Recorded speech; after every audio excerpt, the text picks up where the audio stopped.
Good morning and welcome to the sixth stint of the DSWC 24 Hours of Daytona race.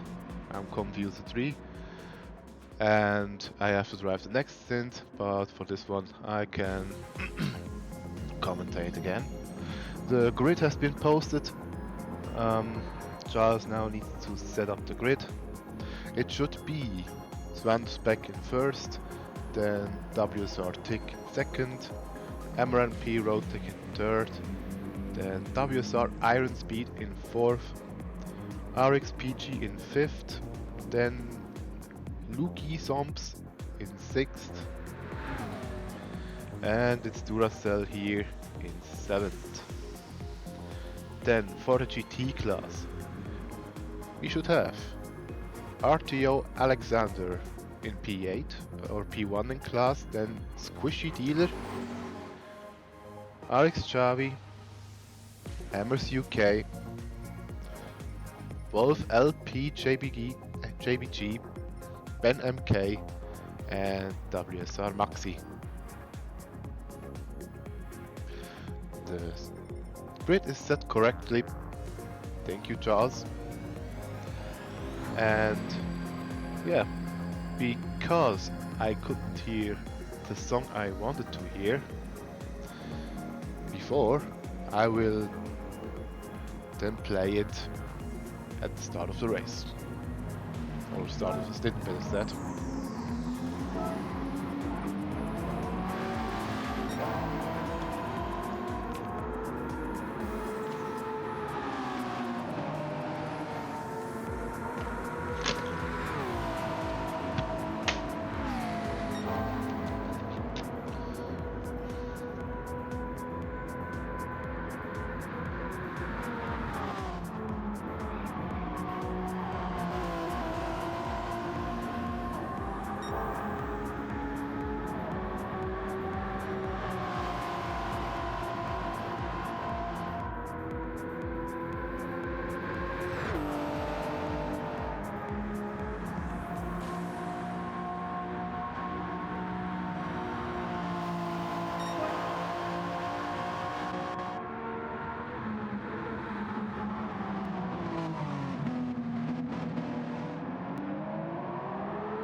Oh, sorry, I should go out of the menu, I guess. Good morning, guys. How was the night? Yeah, I think you better ask those people who drove in these stints. As far as I know, Javi was pretty good during the stint, during the night. And he was able to minimize the gap we had. And at the moment, if we look at the classes, we have Halex leading by 2 minutes from WSR1 and then another 2 minutes from DLL1. Then we have a gap of about 4 minutes to WSR3. Then a gap of 7.5 minutes to RC1, which are 15 minutes behind. But it's the closest battle because in P6 there is BNR with only 40 seconds behind.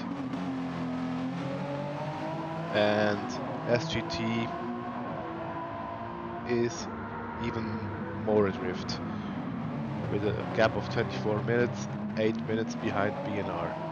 And if you look at the GT class, we still have a pretty close fight, or yeah, pretty close.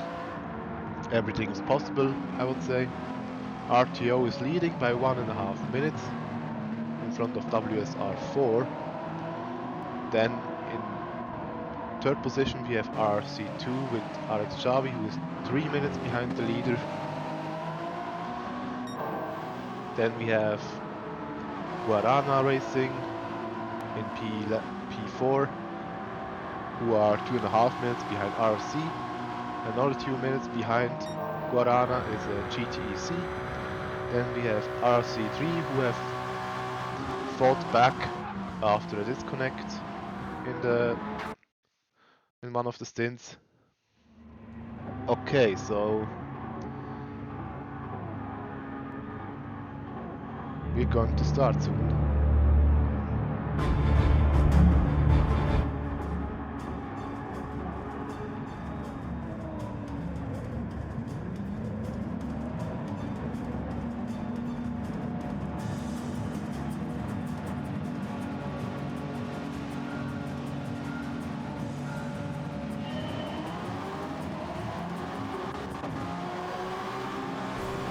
And Swansbeck is leading the class, leading the field into turn 2, I guess, but WSR Tick already pretty aggressive, goes by and takes the lead. Lugi has fallen back, as has Peachy, and Duracell also in the pretty much in traffic. With the GT class we have RTO leading in front of Squishy Dealer. Then we have RX Javi and Ben and Kate, both RX drivers who are driving for RC for this one occasion. Hammers UK in 5th position. Then we have Wolf in P13 and WSR Maxi in P14. Pretty good start from Ben, already gained 2 positions. He's always quite aggressive at the start, so this has helped him quite a lot. Hi Nushel, good morning.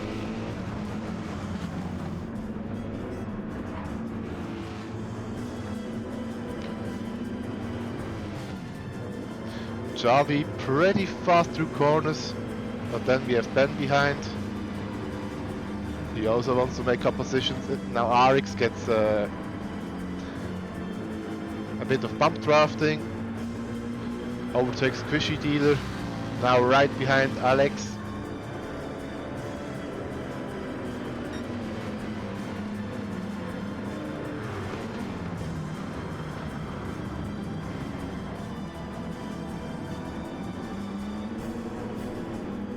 Ben with a little mistake here.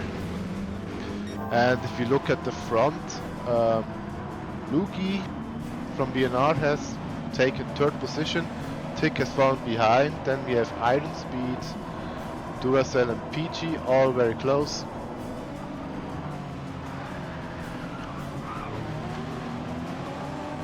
Oh, Iron Speed gets shoved out of the way a bit.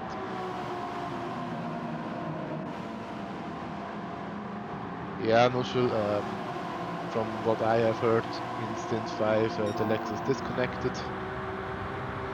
Very sad. The WSR2 team was always... Whoa, Duracell goes wide. And Peachy spins. Luckily no damage, so he can continue. And Javi has taken the lead of the GT class. It will be pretty difficult to defend the lead because the Ferrari just has no straight line speed. And I don't think this is enough already to solidify the leading position.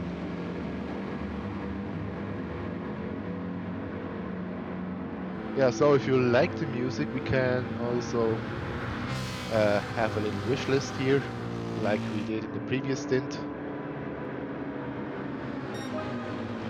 Yeah, Alex goes by again, and Javi lets him by.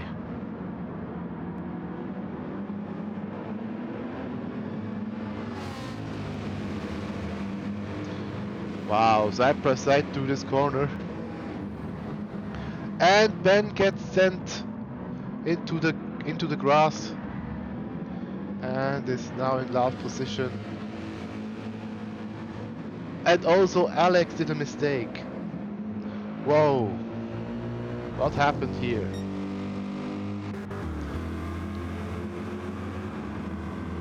Alex in the leading RTO car made a mistake and is now in last position in the class and in the race. Wow. Who killed Ben? Yeah, difficult to say.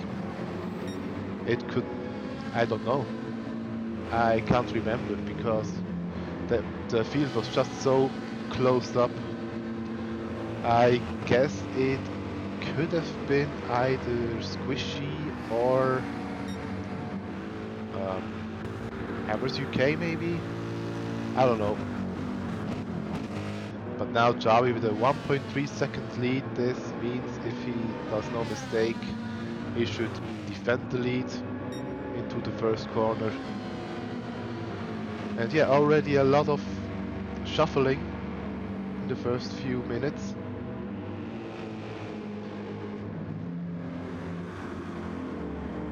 Ben now needs to do another recovery drive. Hopefully he isn't last this time. He had some problems yesterday.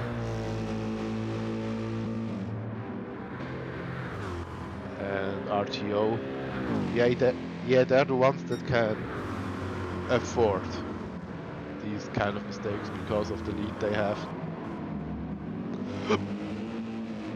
So if one stint goes bad, yeah, then it goes bad, but it doesn't really change anything unless it goes really bad. The starts are always crazy. Yes, absolutely. I've also been a victim of the start processions or procedures in the first, in the third stint, or in the second one I was driving. Because even after 3 or 4 laps, the field is still pretty close together, especially in the GT class.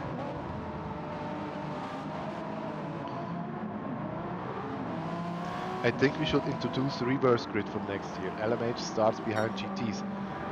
Wow, and Lugi has now disconnected. What a shame.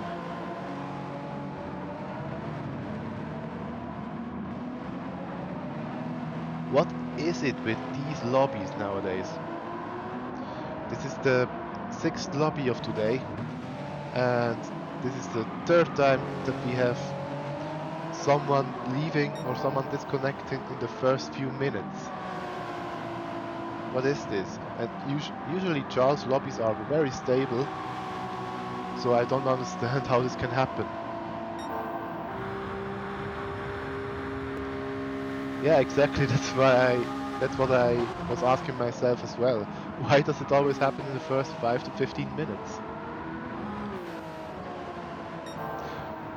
Or GTs have to turn around at the start and drive the whole race backwards.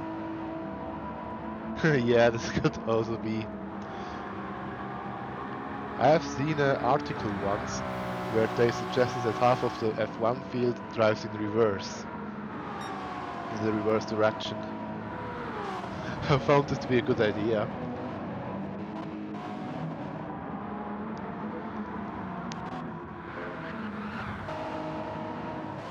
Yeah, the LMH field already spread out quite a bit. And if you look at the GTs, we have RX Javi, who is already getting away from the field. Hammers UK in second place, is in front of Squishy Dealer and Maxi.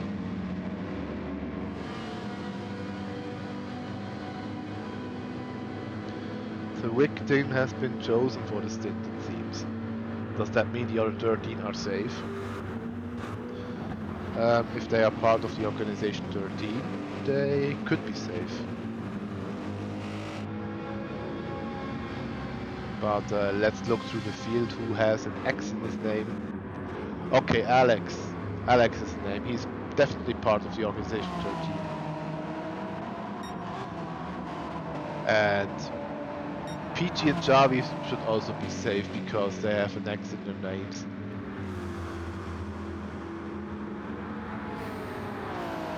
It's COC Yar Yar. No, it's Javi.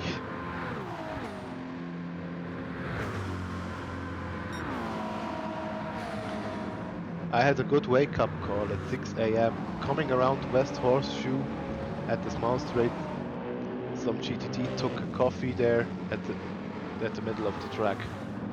All right.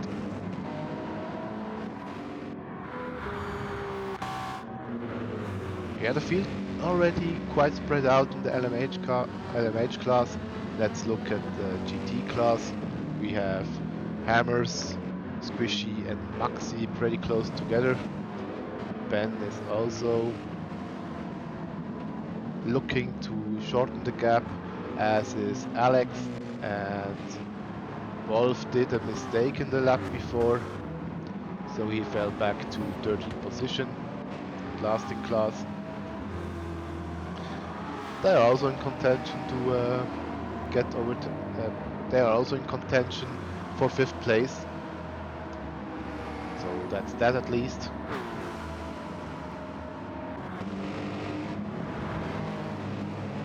So yeah, let's look at these guys in front. Excuse me. Unfortunately, I'm still having a cold.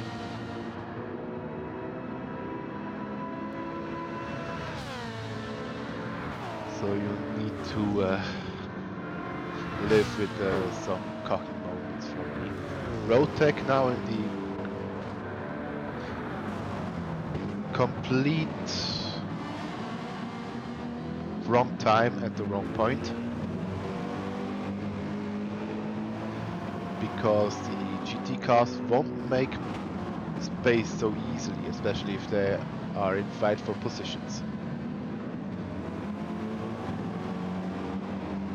But Squishy did do that, and Hammers did profit from it a little bit. Let's look at fuel consumption. Javi in front looks pretty good on fuel. Then we have Hammers, who has already burned a bit more. Then we have Squishy, who burned even more.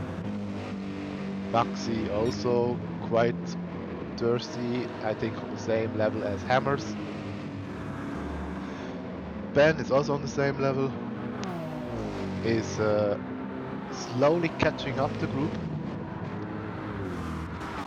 Alex is on the same level, fuel-wise, and Wolf as well. So Javi not only leading the class and making up a gap, but also best on fuel at the moment. Yeah, you don't want to run up to GT cars in turn 1. Yeah, absolutely.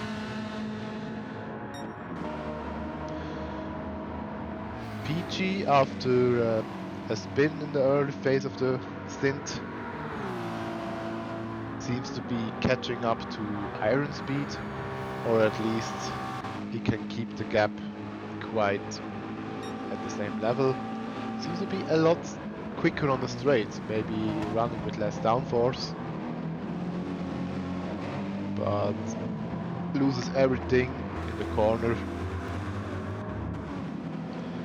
which could be because he had traffic.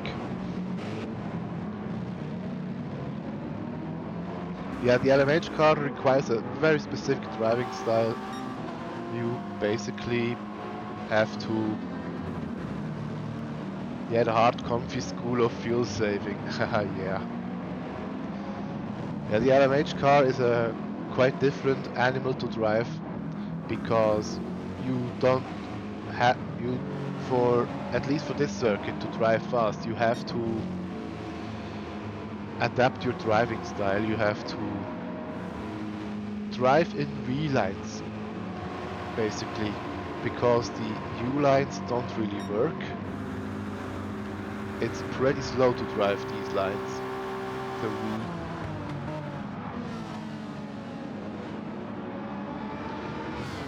Yeah, sorry. Obviously, maybe still some morning fatigue. The U-line is not very fast with the LMH car. You lose a lot of time if you're doing this.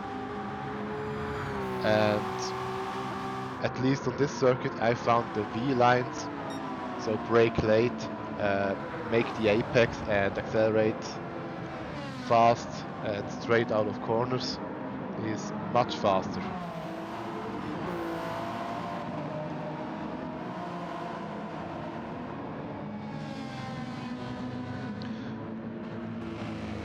But now we have a battle coming up. We have Iron Speed, who is slowly falling back against Peachy, who has better fuel and energy management. Hopefully Peachy's wheel works this time and that it doesn't turn off during racing. Happened to him the last time we drove together. I think it was Stint 3.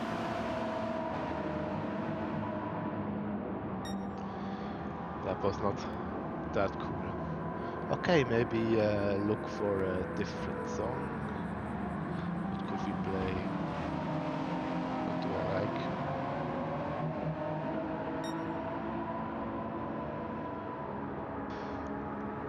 Maybe a Gran Turismo song for old kind of sake.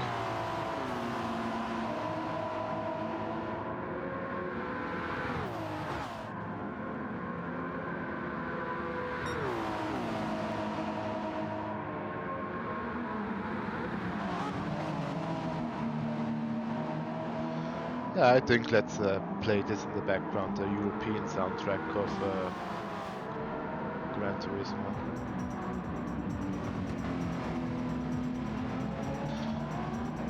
Please tell me if the Dutch national anthem, I haven't heard it in a while.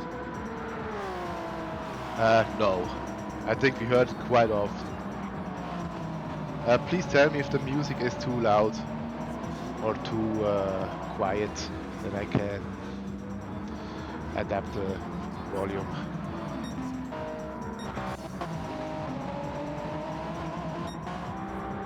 Yeah, if we have Svanspec still in front, he's doing very solid lap times, 38, 2 times in a row. Let's look what he does in this lap.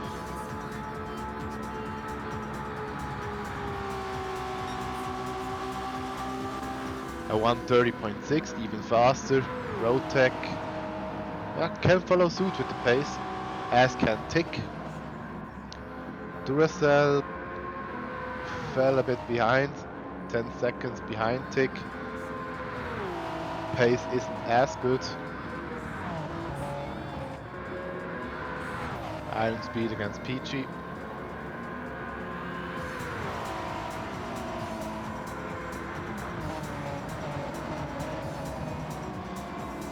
Peachy comes much closer in the braking zones. Especially this corner was much faster than Iron Speed.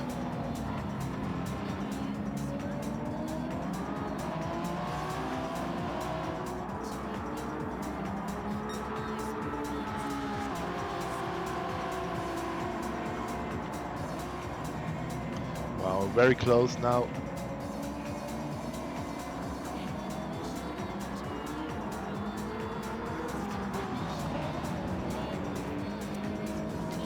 Maybe we can see an overtake quite soon on the straights. Peachy lost a bit here. I think his car is quite difficult to drive, at least over these elevation changes as soon as the oval begins. He has had some violent spins in the previous stint he was driving.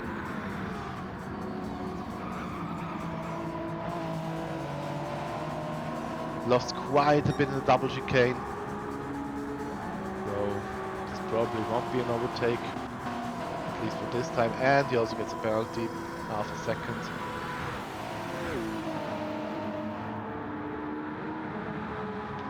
Javi leading 5 seconds in front of Hammers.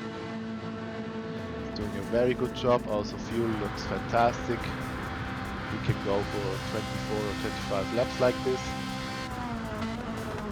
Still maintaining very solid pace.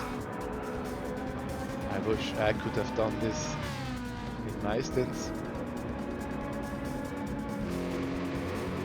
Hammers and Squishy very close together, but I think the top speed of the Corvette should save them from an overtake. Lexus also following suit. Fuel looks good on Hammers. I think he can do a 2-stop if he continues like this.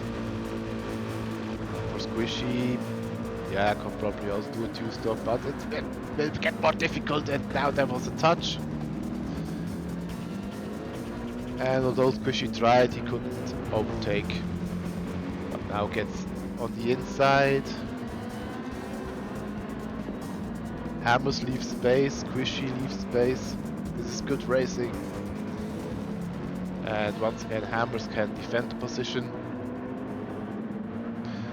Hello Italian Jesus, how many stints are left? This one and another one, so 2 stints. Hammers with not an ideal line loses a bit of time. This is all very good for Ben, who has taken another second out of Maxi from last time we watched him.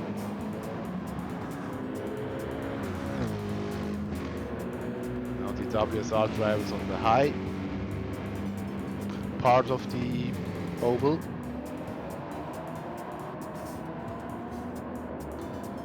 I think it's not ideal what they're doing, but Squishy lets Maxi through.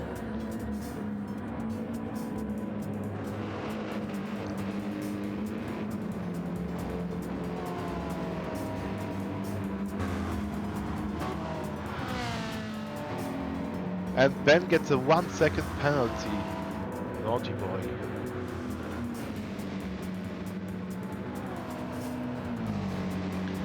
Well, at least this time he has been longer. He has been driving longer than in the first stint he was driving.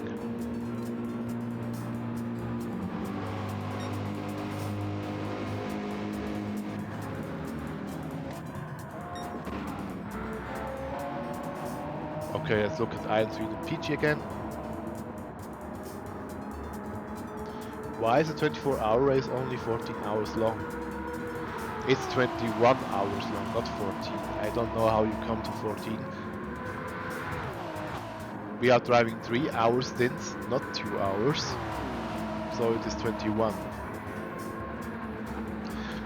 The other 3 hours are for the 30-minute breaks we have to get the results and to record it properly, because unfortunately it is not possible to change cars between different drivers and to stay in the lobby, so this is the way we have to do it. And if we would add another stint, an 8th one, we would drive for 24 hours, but the event would go 28 hours. Yes, every stint 3 hours.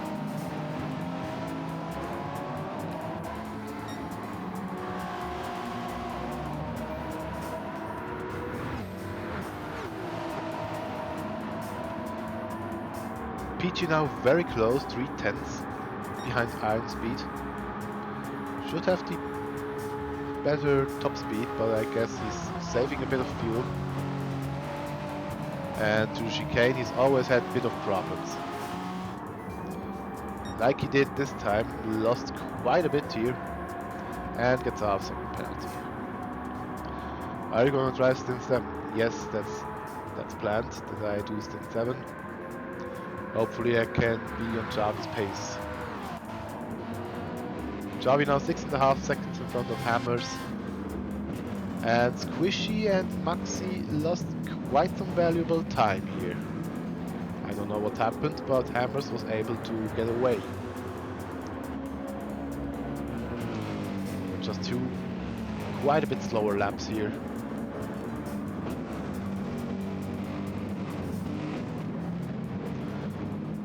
Squishy at the moment, WSR4 is in 2nd position in class.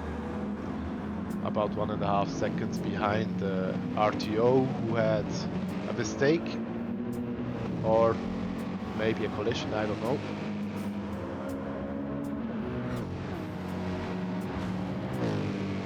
But either way, at least for WSR, it looks quite good.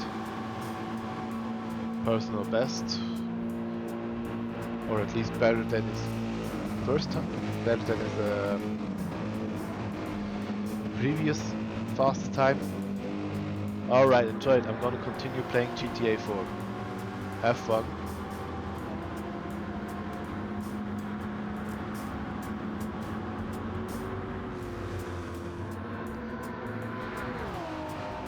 I think Squishy's able to get a bit back to hammers, but not by much. The Corvette very fast in straights.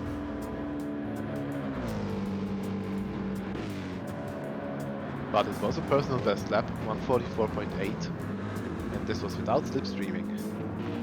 And in the back we see that Ben fights again against Maxi, side by side through the corners here.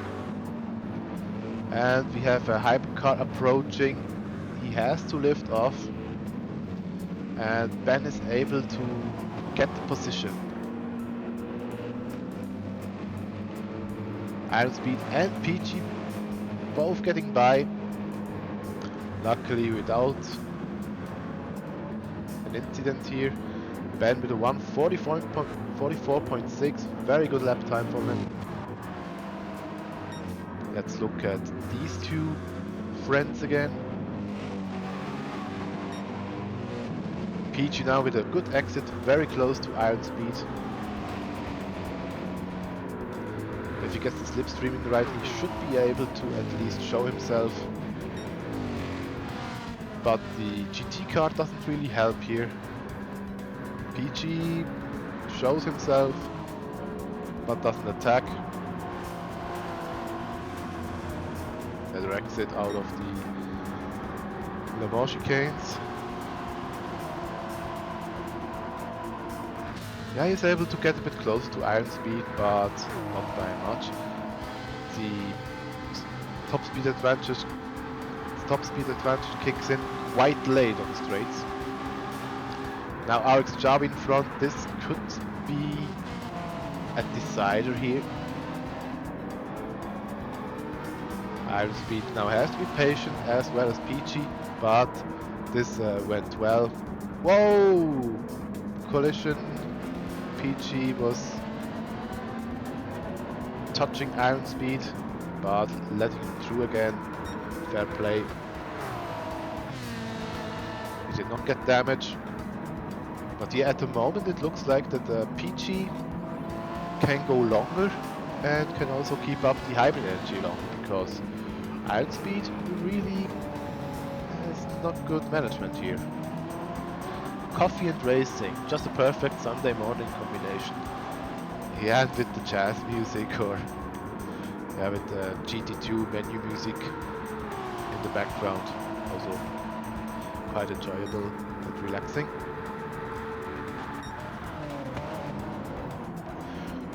I think Tick is closing in on Rotec.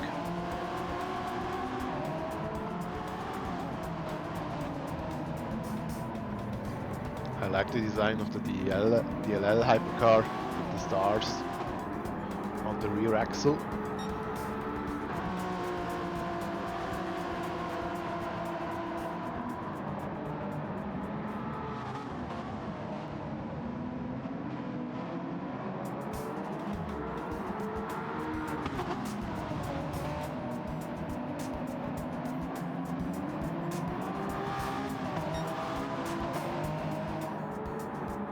It seems out of corners Rotec is a bit faster. And now PG was able to get Iron Speed. Maybe there was a little mistake of Iron Speed. But now PG is in 5th position.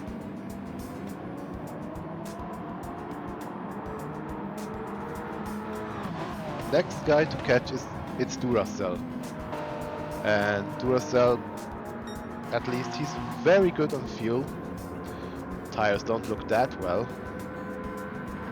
And hybrid energy is okay.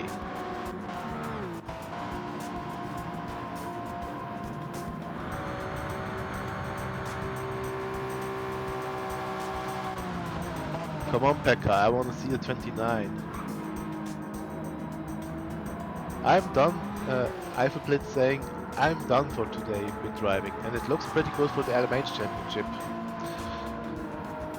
Yeah, I think it was a two-way battle between you and DLL, with a slight advantage for the WSR team, if I'm not mistaken.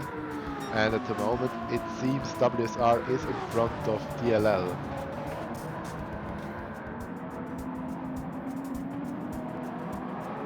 At least in the standings, not in this race, but if they are so close together, this could end up the same way. Duestel still leading the GT category.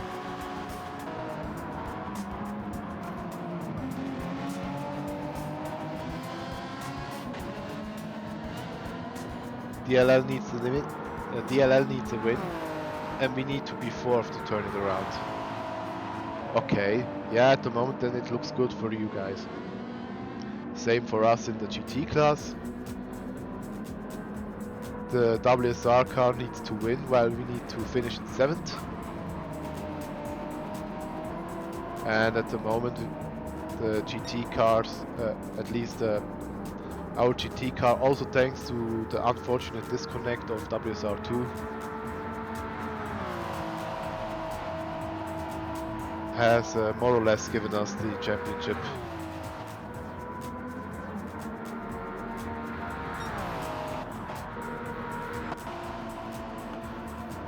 Okay, iron speed really dropping off.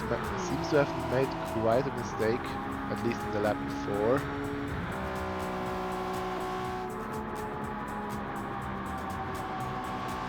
This one is okay. It seems that iron speed made a mistake afterwards, after he was overtaken by PG. Because the gap now 4 seconds. Javi with a half-second penalty.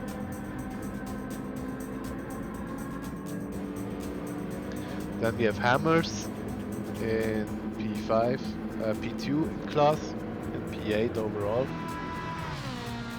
Next season I'm trying to do every race. Oh, I have a blitz has quite scheduled this, it seems. I will be happy to not drive every race next year, because I have driven every race this year, or at least I've been involved in every race. Because I would say I couldn't really drive in Interlagos due to me being in Italy and having a very bad connection with an unknown NAT type, where I couldn't join most lobbies. But I did qualify, so that qualifies me to be eligible for points in this race. Only WC series. Oh, okay. But it's still a race every 2 months. I don't know. I'm planning to only drive the 24-hour races and maybe some selected DES events next year.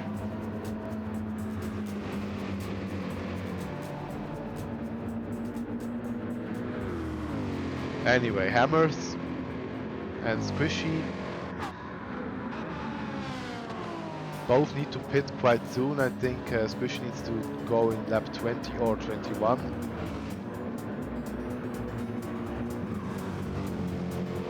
Chicane also seems to be quite interesting to take with the Mercedes.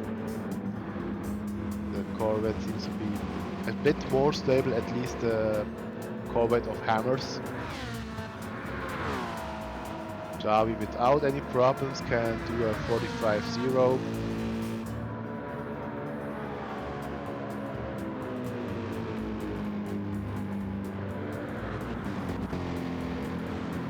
Ben also quite aggressive with fuel, but that's how we know Ben.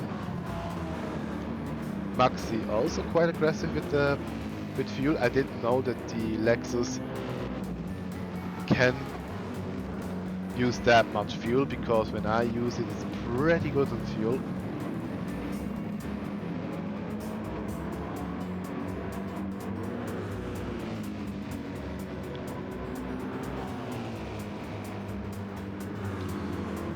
Alex still in P12, still in P6 in class. I think he will also go for the two-stop strategy, but for this he needs to be very cautious with the fuel. Wolf also in the red area now, and if you look at Charlie, yeah, he's still in front with best fuel consumption from all of the guys. He's really doing a tremendous job.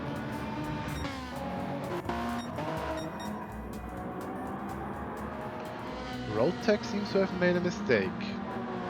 He had a 138 in the 22nd lap.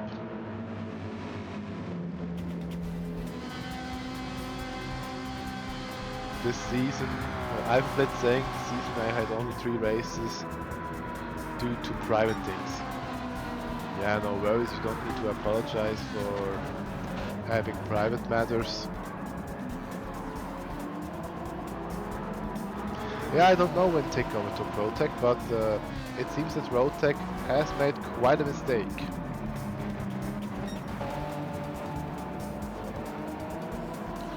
Whereas Tick was able to get a 30.7, 31.0, 31.4, 31.0 in lap 20 to 23. Roadtech had a 31.0, 32.3, 38.4 and 32.7. So there must have been a mistake somewhere, at least in lap 22.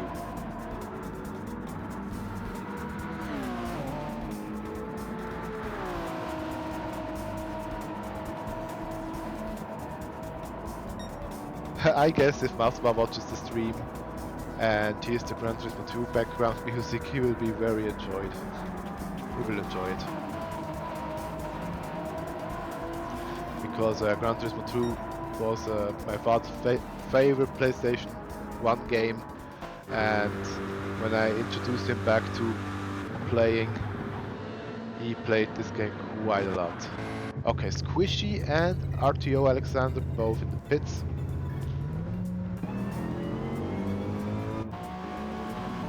Well, at least I will have a bit of tranquility for the next few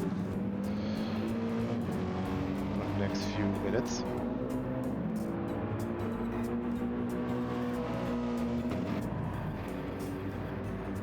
Both refueled completely and are on plan for the two-stop. Now also Maxi, Ben and Hammers all going to the pits. I think the strategy will be quite similar to all these guys. GT2, my first GT. Same for me. But for me the order is quite different. My first Gran Turismo game was Gran Turismo 2. Then we had GT Concept. Then we had Gran Turismo 3. Then Gran Turismo 1. And then then we had the normal progression.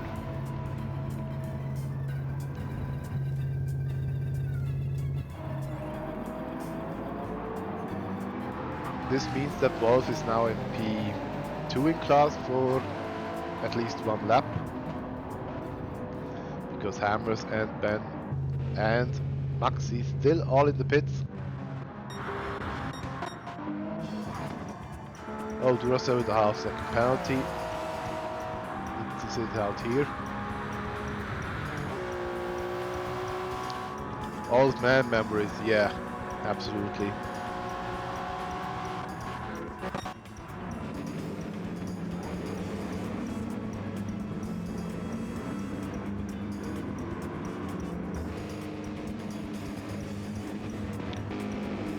Okay, Ben has taken a bit less fuel than Squishy. That's why he was able to get back to Squishy, at least for 1 or 2 seconds.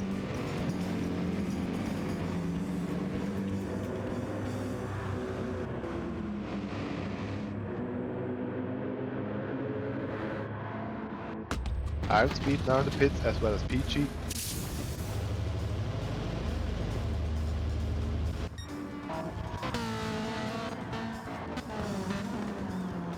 Yeah, Javi can go one more lap, I guess. Can go for 24. And then I reckon he needs to do 39 lap stints, which should be possible. Tire wear for him looks pretty good. At least he had less tire wear than Hammers and Squishy behind him.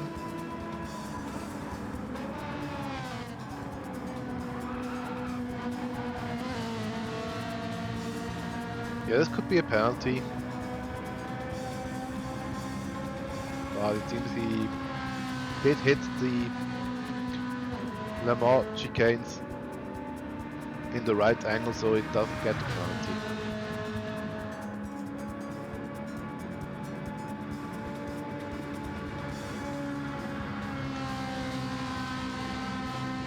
Anyway, what he's doing with the pace is quite well. It's really good. Saving fuel while still being fast, still doing 45s consistently.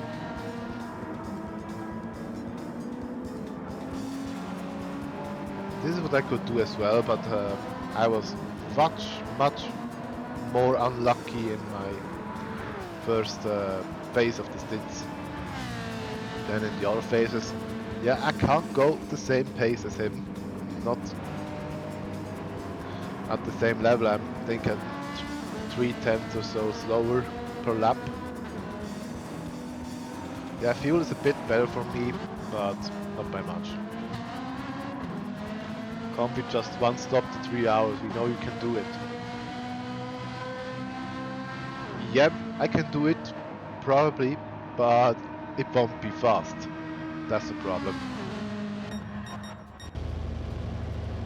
Now both Swanspec and Roadtech are in the pits, as well as Duracell. I think most LMH cars will go for the 3-stop strategy.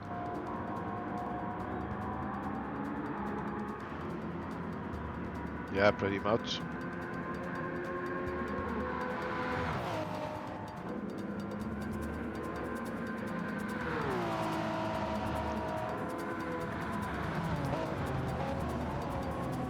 Swanspec already on track again,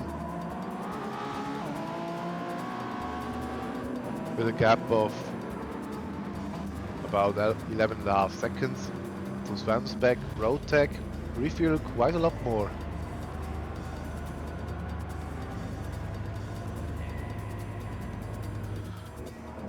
Wow, 85 liters.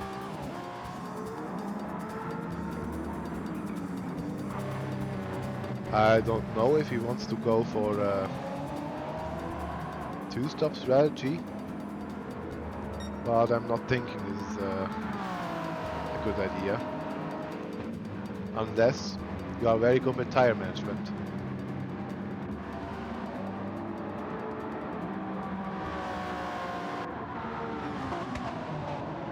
Now the gap to Tick has increased to 20 seconds, but of course Roadtech will have a short pit stop next time, or the next time.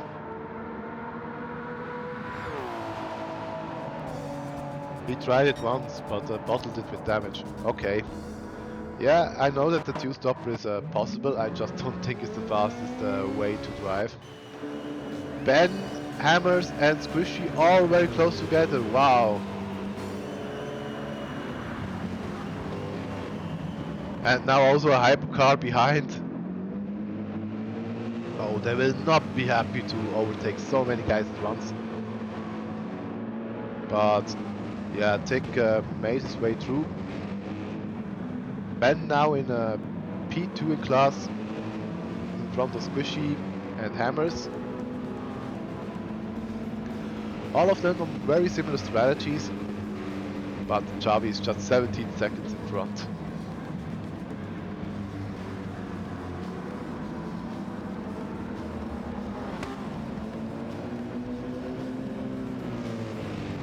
So yeah, it looks good for RC, at least in this stint.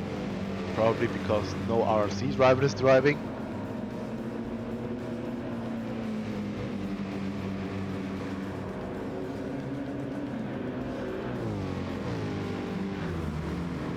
And yes, P5 is still possible for RC and WSR2.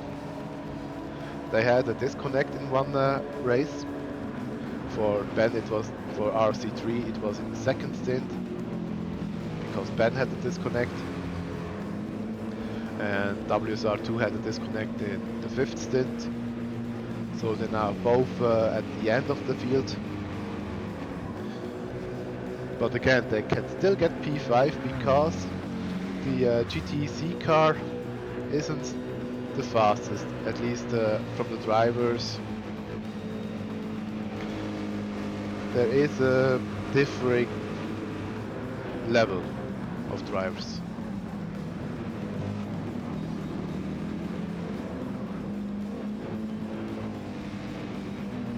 Squishy is now being in front of Hammers. The Corvette with very good top speed, it could be that he could overtake, and we have RTO against the WSR. Alex did the overtake with a bit of touching, with contact. Don't know if that was necessary or if it just happened because of the LMH car so near. But Maxi tries to take back the position.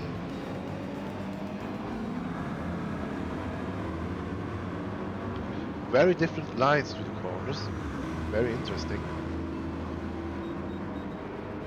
Now the Lexus should be much more competent in acceleration and top speed than the Ferrari is, and should be able to at least get back to Alex if he can get the slipstream right.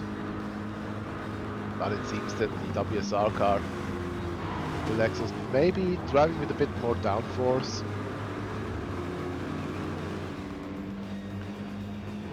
Can't really get closer on the straights. Yeah, okay, maybe he can. Maybe it was just a leaner fuel mix to save fuel.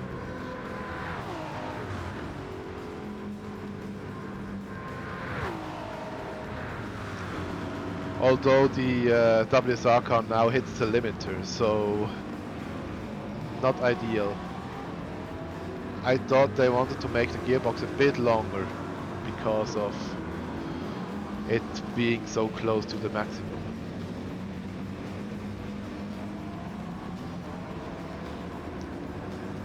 Lexus is also a dog on straights. No, it isn't. It is quite a dog because, as you have seen here, it is limited through the top speed. But this is individual. Usually you can set up the gearbox to 320 or something, like we did with the Ferrari. Yeah, you heard right. My designated top speed is about I don't know, 305, 310.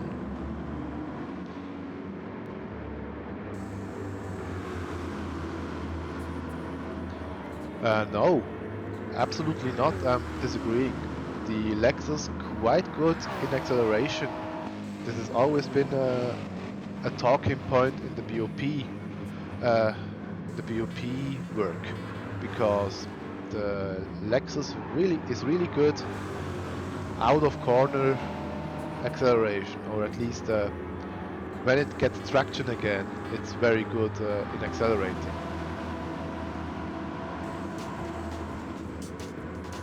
Top speed isn't the best, yes, but it's competent enough. As for the Ferrari, this is the complete opposite for it. It is good out of the immediate acceleration zone, out of a corner. Excuse me. The Ferrari is very good out of corners, and once it gets to top speed, It is also quite good because it's very efficient in drag. Doesn't have that much drag. But yeah, since it is running with literally no power against the other cars, it just lacks acceleration during the middle of the straights.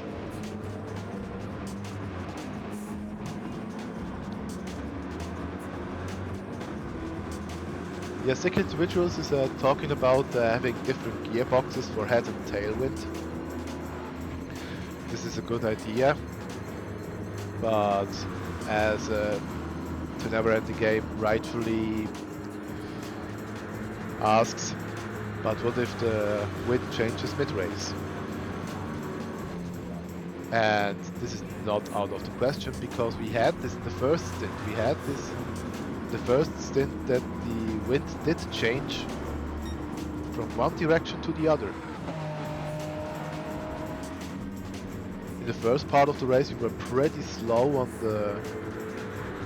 this straight here to the first corner. You could brake very late, and about 1 or 1.5 hours into the stint we had a complete different wind situation.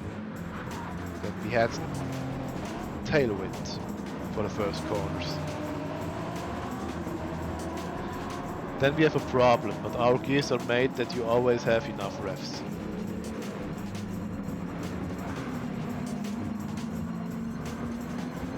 Yeah, at least for me, I was thinking about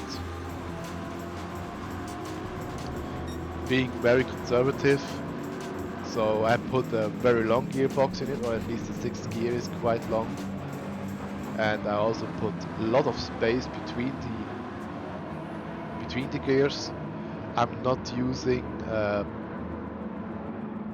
second gear or first gear during corners. I only go into third. Second is only for a bit more rotation. Wolf is 1 minute behind Maxi.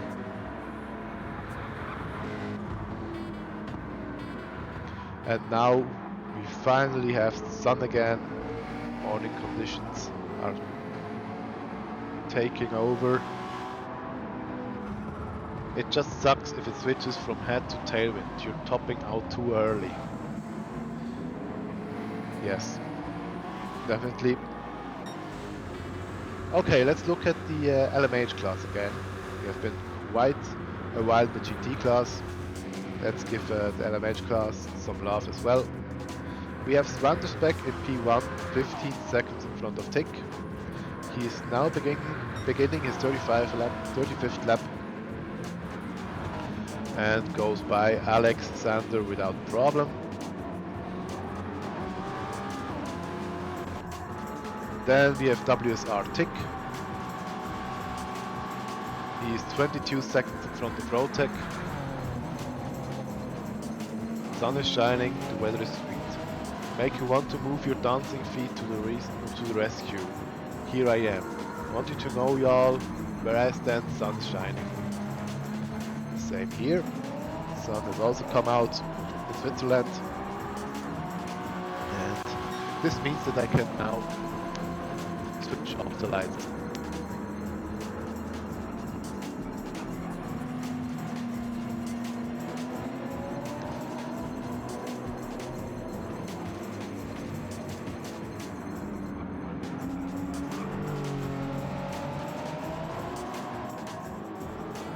Rotec in third place. He is a bit on a different strategy than the rest of the field. I think he could be going for a two-stop strategy. It will be quite difficult to achieve, but it is possible.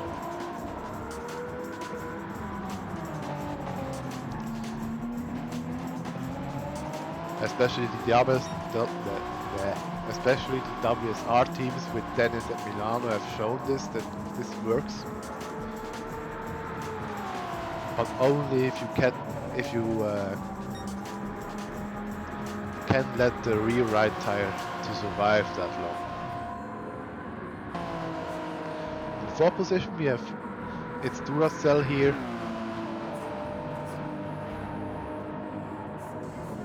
driving for the Spider GT racing team, which were pretty happy to qualify for the event. Unfortunately, the GT car was not able to get into the race by 27 thousandths of a second.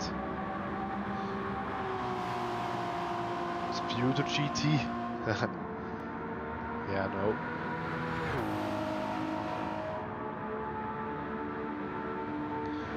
Speaking of Duracell and batteries, the battery level has now reached its end for most of the drivers here. Landespec still has a little bit left, Tick has still a little bit left, and Roadtech is at the very end of it. Duracell can probably go 1 or 2 laps more with this energy. And then we have Peachy, who still had quite a bit left.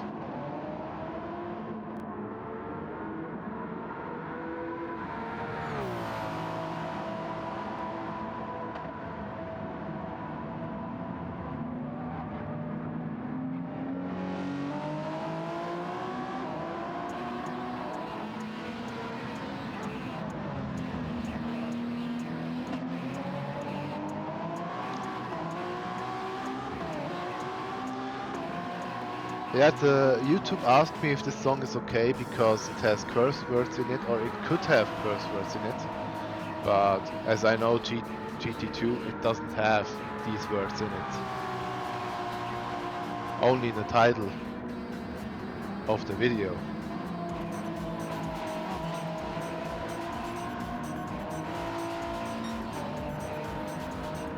Then in 6th position we have Iron Speed, who has run out of hybrid energy as well. Buongiorno, raga.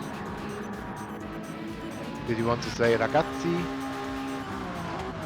Forza SVV and HXR. Yeah, sure.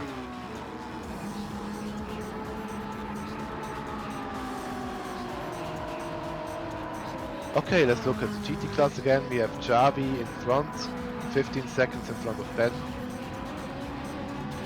Ooh, quite twitchy out of the chicane here. Lost a bit of time.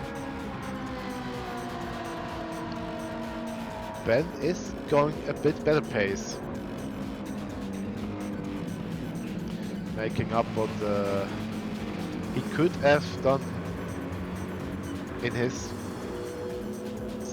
first stint, but again, unfortunately, a disconnect brought them back quite a bit. Morning sick.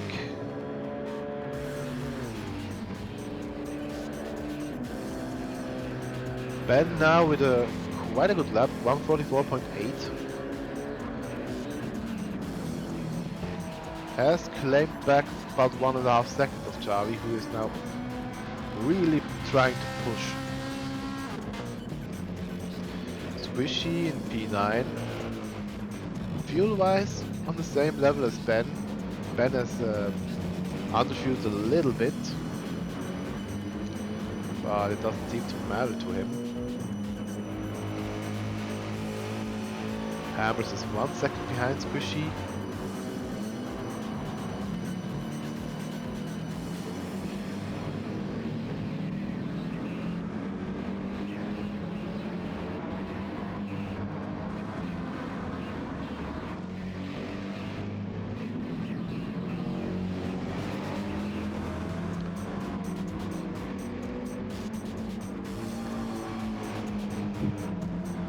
Hammers. Also good pace, 144.9.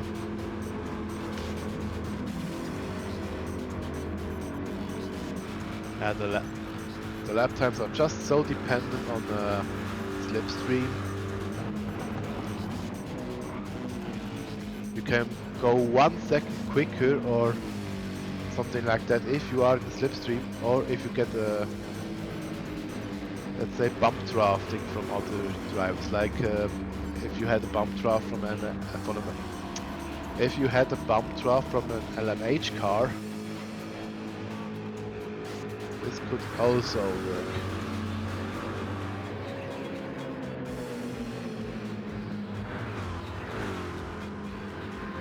Alexander has now used a bit more fuel, but is catching up with Hammers and Squishy. Good for them.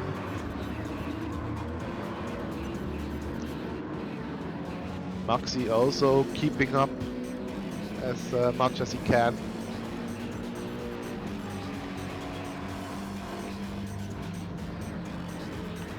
Pace of him is okay, 45, 46.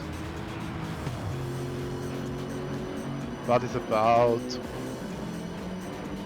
23 seconds behind Javi.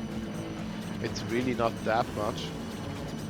But the thing is, Javi can make his lap times with less fuel.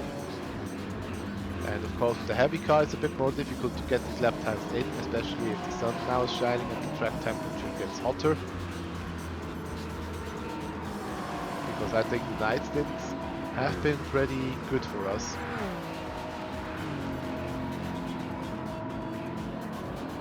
How many hours is missing and from how much we are leading? Yeah, if we look at the screenshot, Halex is leading by 2 minutes in front of WSR Tick, WSR Tick, and 4 minutes in front of MRNP Road Tech. So it looks pretty good.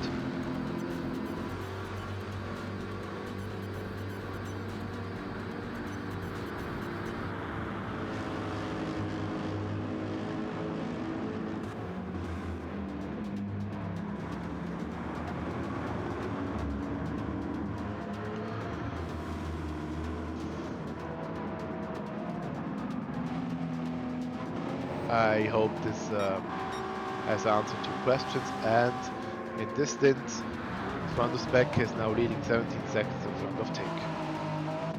And Tick is another 27 seconds in front of Road Tech, which means 45 seconds to DLL. However, DLL again seems to be on a different strategy. At least now it looks that Road Tech could go for the two-stop strategy if he keeps his tires in check.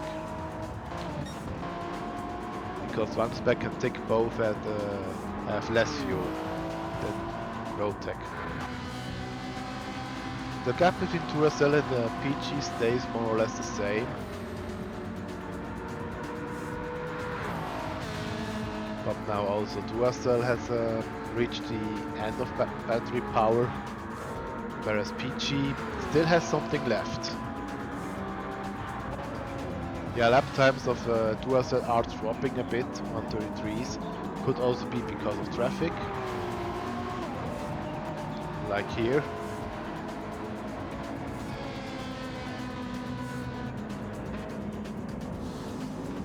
But yeah, it doesn't seem to be as comfortable with the car as he was before.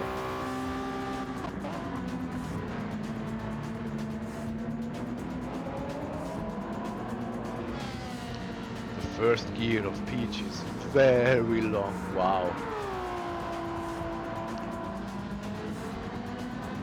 But he seems to be on a personal best. He's also reduced the gap to Duracell a little bit. But this could also be because of traffic. Good morning, Neofaster. How are you doing? And yeah, WSR1 speed is another 34 seconds behind Peachy. He's not having the best time at the moment.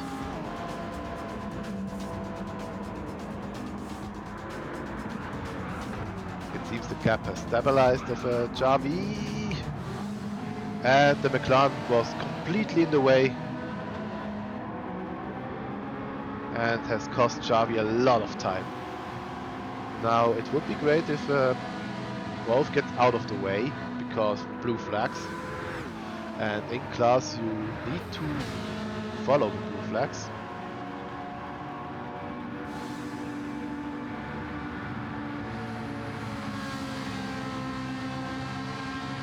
But yeah, Wolf doesn't seem to care for flags. He stays in front. And even battles Javi. Come on, mate, get out of the way. And now he gets out of the way, finally. This has cost Javi 1.5 seconds at least. If not even 2. Yeah, I think 2 seconds is more realistic. How's it going so far? Yeah, okay, I guess. When we look at the screenshot, when we look at the table, we had a gap of 1 minute 28 to WSR and 3 minute 14 to RRC2. RRC2 is leading right now by 12.5 seconds in front of Ben, then 17 seconds to Squishy, 19 seconds to Hammers, and 22 seconds to Alex. So yeah, everything fine for you guys. You might be losing a little bit of time to Squishy, but it is marginal at the moment. Javi can get a bit more time out of it,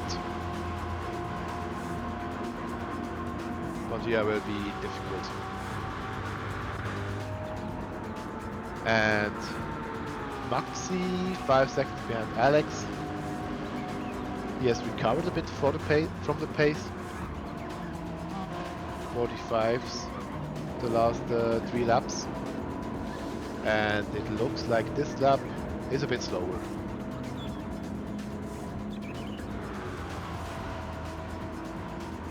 And then we have Wolf, who is already lapped in the class. And yeah, it was a bit of a big chicane.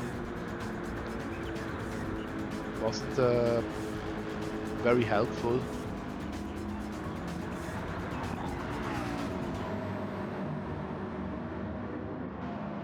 So yeah, he needs to be reminded that next time that the drivers are coming up from the same class, he needs to make room. Because the time loss from Javi because of him standing in the way was really not ideal.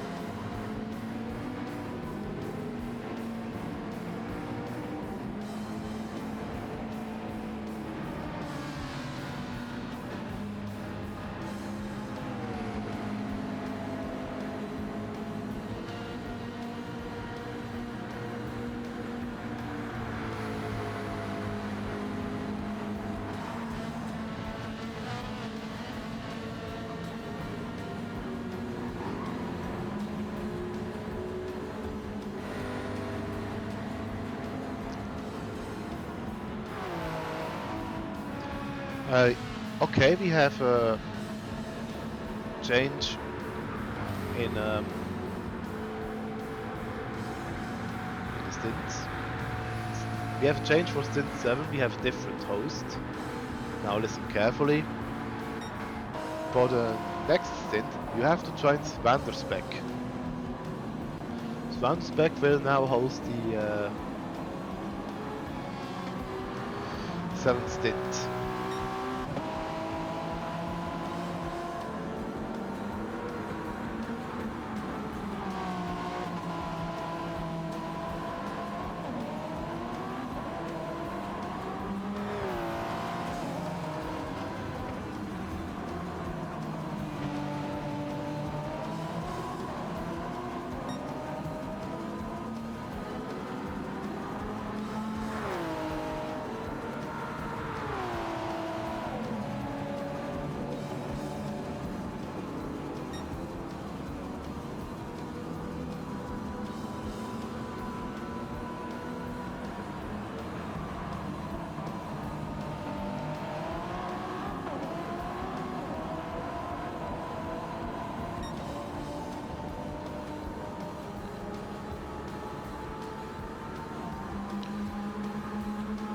Okay, now back to the race now after the announcement was made.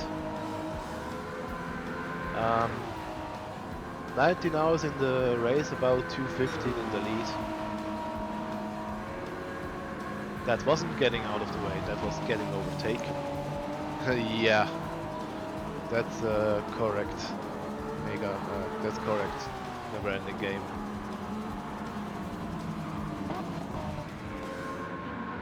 Yeah, Tick seems to be finding into the race a bit better now. Svandersbeck struggling a little bit in the last few laps with 34s, maybe because of traffic. Tick seems to have had less problems with the traffic.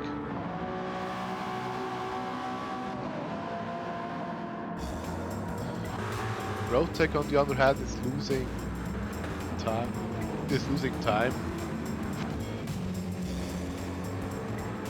Progressively.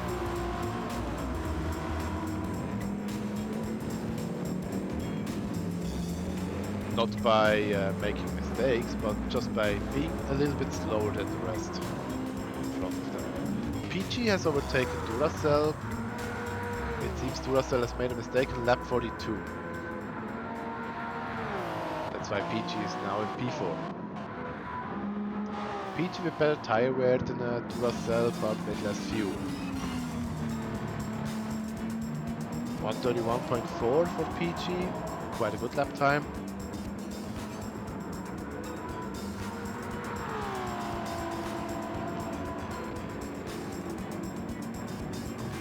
And Iron Speed, yeah, also had a mistake in lap 44 with a 142.4. Something must have happened there. Unfortunately, we can't always see what happens.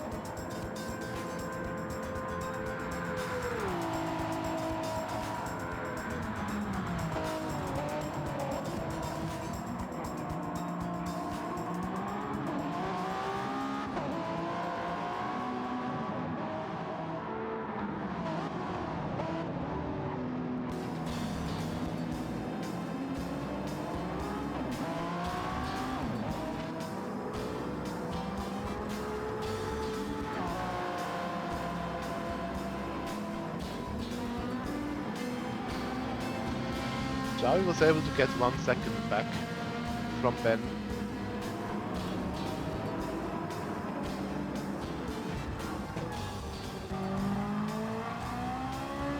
Let's look at the Ferrari.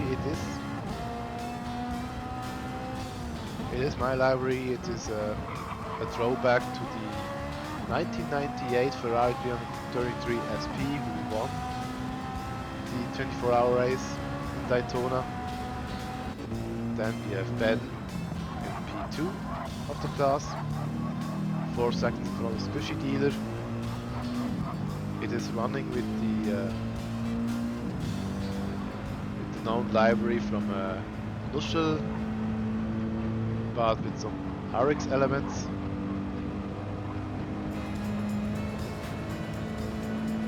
And with some gold in the livery. One side is golden and the other side is red, showing both RX and RC as elements. And we have Squishy Dealer with the WSR livery, the celebration livery for the 10-year celebration of the team. It's a throwback to one of the older liveries, they said, and it looks quite good in Mercedes.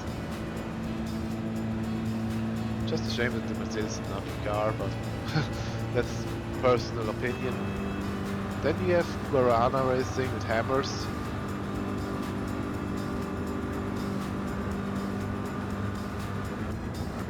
It has a bit of a Falcon vibe to it on the sides, but also looks quite good. And then we have the second Corvette of RTO. The red blue also looks very good. It might be that there is an overtake following soon. Wow, rear tire wear practically non-existent for this car, but the fronts are quite, yeah, I wouldn't even say they are too worn. They are still looking good. It's still providing a lot of grip.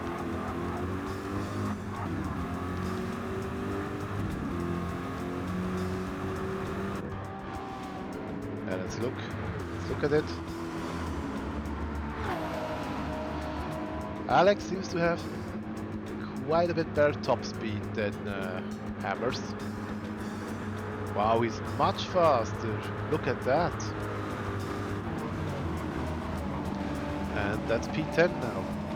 Or let's say P4 in class.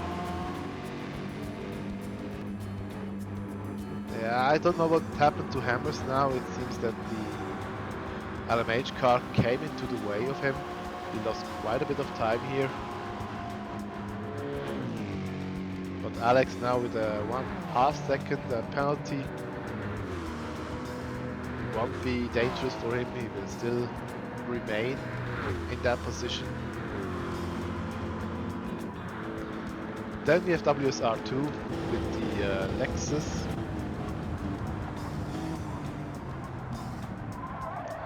This is the more or less old livery that we know and love from previous races.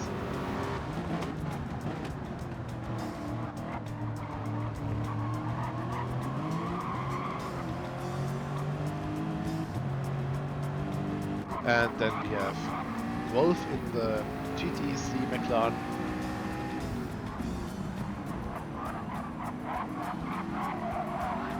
With the Canadian US flags in combination. One of my favorite liveries of the grid.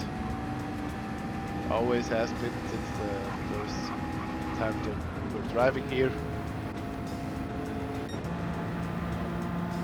Now let's also look at the hypercar class. We have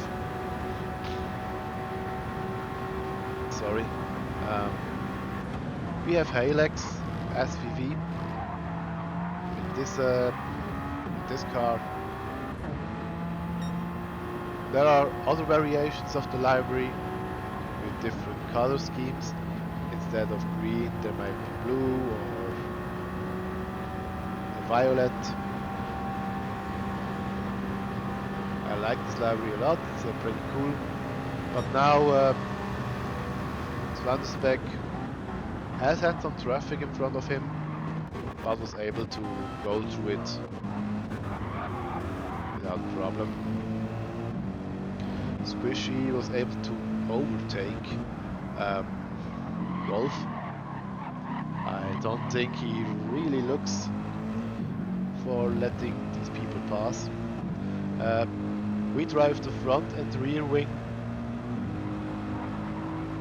with a little downforce. Yeah, so do I with the Ferrari, and I still have no chance on the straights. The characteristics of the cars are just quite different. The Ferrari is good in corners, it's also good in acceleration out of corners, but it struggles in acceleration on the straights. Yeah, now we have the WSR car. Another time with this livery.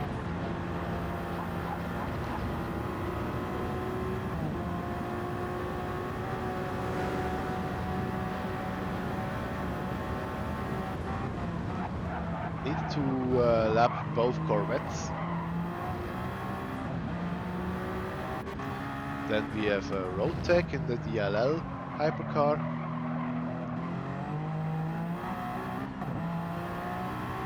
Quite an original design, I like it a lot. Road Tech and Jazz have won the last 2 races of the championship and were able to get back in the title hunt.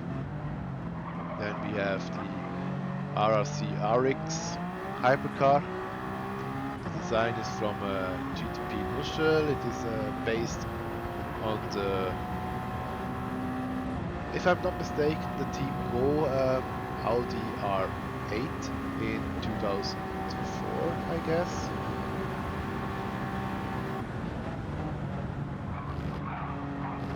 And it has elements of RC and RX in it, of course.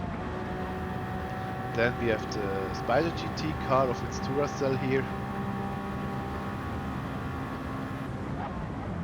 It is a Burberry red. At least I guess this is how it's called.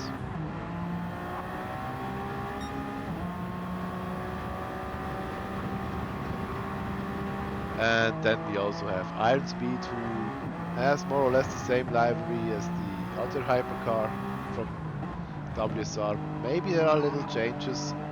I don't know.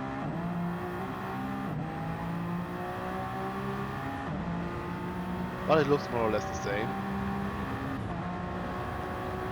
And if we could, we would also look at the PNR livery, but unfortunately PNR had a disconnect in the very first few minutes, and were not able to participate for long in this race. Okay, let's look through the field again. We have Javi 13 seconds in front of Ben, who has driven a 1:44.4. Very good lap time from Ben. That's strong.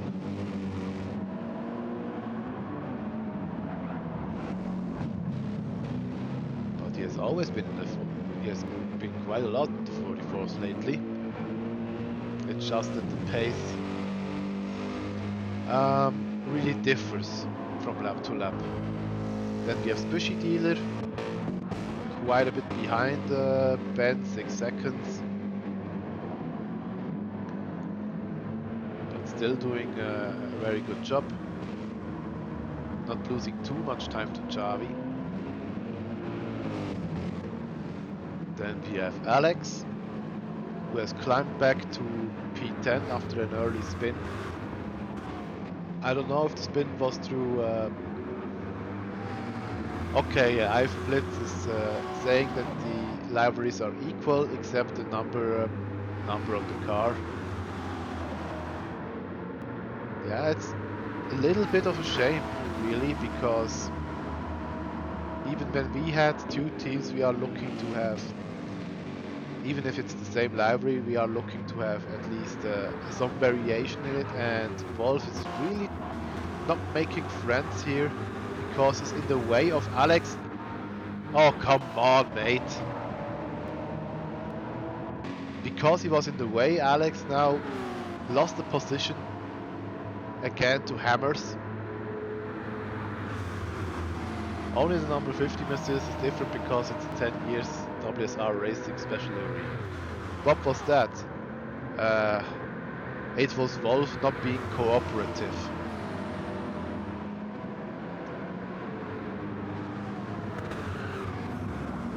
Whoa! What was that?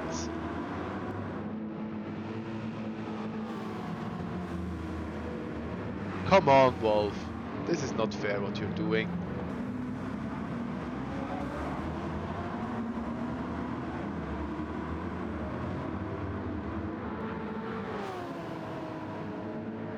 I don't think, no, I don't think it was a brake test because Wolf is a lap behind. He is not driving the same pace at all as the other drivers. I think it's more of a skill issue. I do not think it was I don't think it was done on purpose, but yeah, he should have gotten out of the way earlier.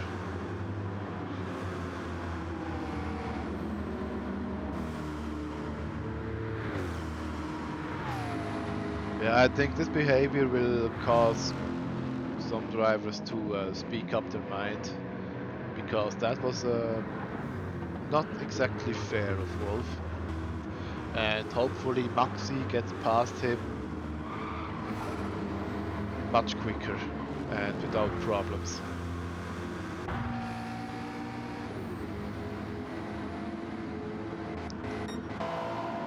Van de Beek now 13 seconds in front of Tick. Tick is now really pushing and getting back on him. I think he has a bit better tire wear. We need to do the exact same livery as the real cars, so we can't change little details. Oh, okay.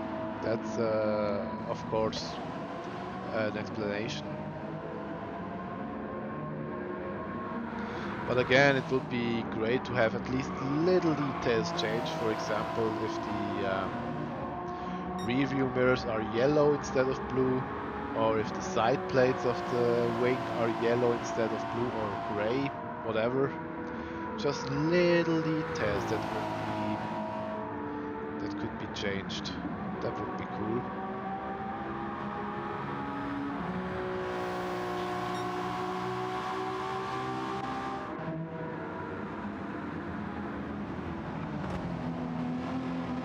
Yeah, road tech really not on the same level as Tick. Yeah, tire wear looks slightly better. But even then, if he wants to do the 2-stop, he still needs to stay out 25 minutes with this set of tires, and this is going to be difficult. PG 22 seconds in front behind Road Tech. Really good stint of him, but he needs to pit in this or in the next lap. Hybrid Energy has gone out quite soon as well. It took him 1.5 hours, but he's at the end now. This doesn't work because of sponsors.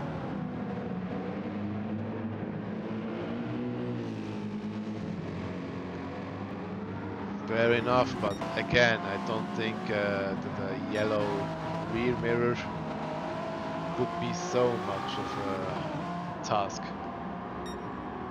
I don't think it's too much to ask. Anyway, we are not bound to a racing team from our perspective, so we can do with the liveries whatever we want. We are not bound to have the same liveries as the racing team. Duracell with damage, front left. Must have made a mistake somewhere. I think it could be in lap 52. Must have been because the lap times were dropping from that lap onwards. Blue is the color of Sachsen ZF, this is the reason. Oh, okay.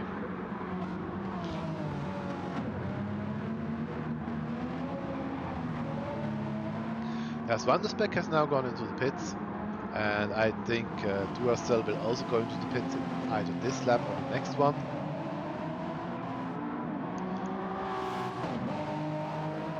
He does not really have that much of blank space, and Van der Speck is in a fight with Road Tech. There was some kind of misunderstanding here. I guess Van der Speck came out of the pits and Road Tech couldn't disappear in thin air. So there was a slight bit of touch.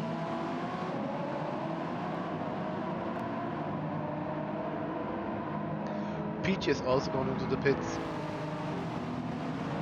And we are nearly halfway through the stint.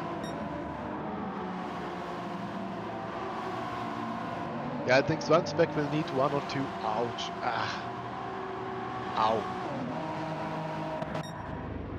I just smashed my knee into my wheel.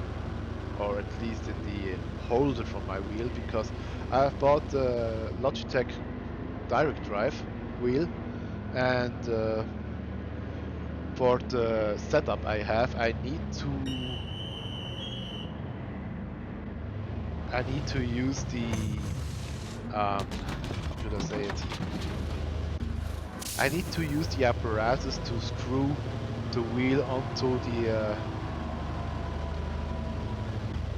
the wheel stand, and I have smashed my knee into the screw.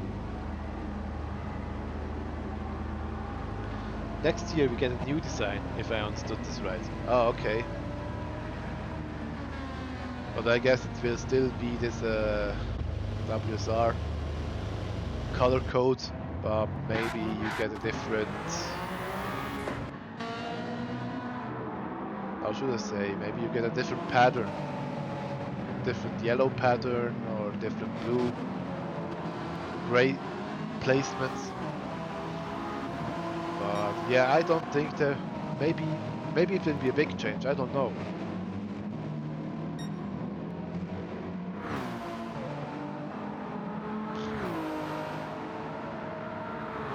Halex here. Svandersbeck is losing a bit of time. 3.5 seconds this lap. Not ideal. Maybe he had... No. Doesn't seem that he had traffic. Maybe it's just a bad lap. Who knows? But Rotek isn't that much faster as well, so maybe both made a mistake, maybe... I don't know. Rotek's lap time also isn't that good, it's a 33.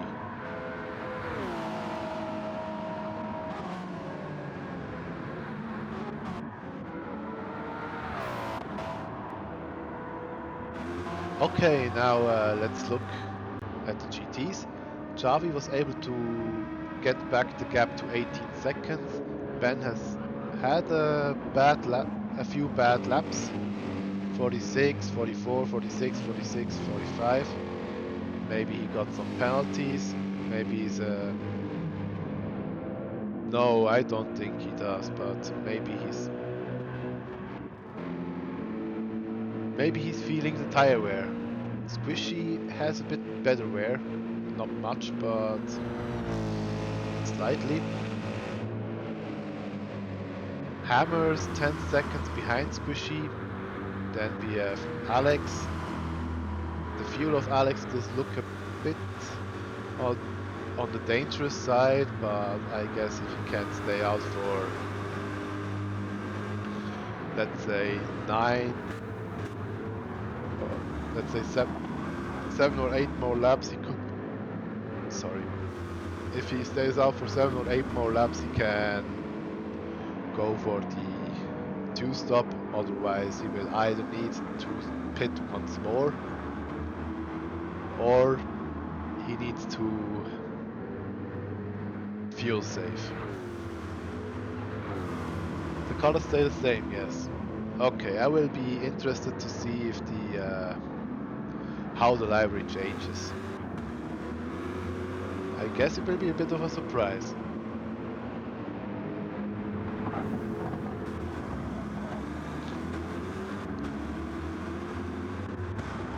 Then we have Maxi, 5 seconds behind Alex. He's a bit better on fuel.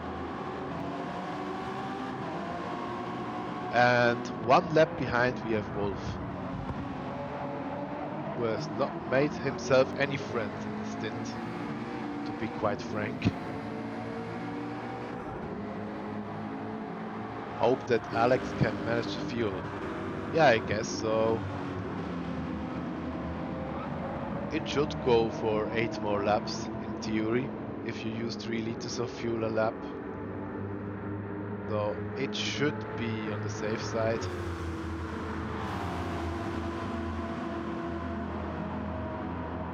But yeah, it could be that some management is needed to get to the distance.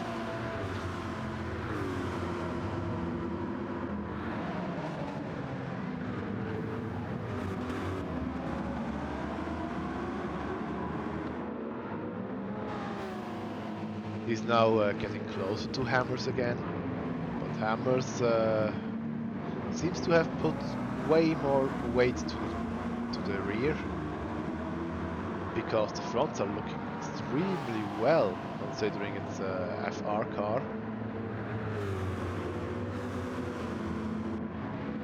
Whereas Alex tires, yeah, of course they do not look pretty dangerous, they do not look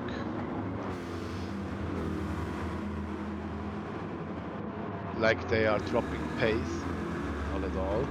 But if we compare it to Hammers, it's just a whole different level, especially the fronts. The number 50 is a little bit like the first one, but without blue. So the first livery you had didn't have blue in it.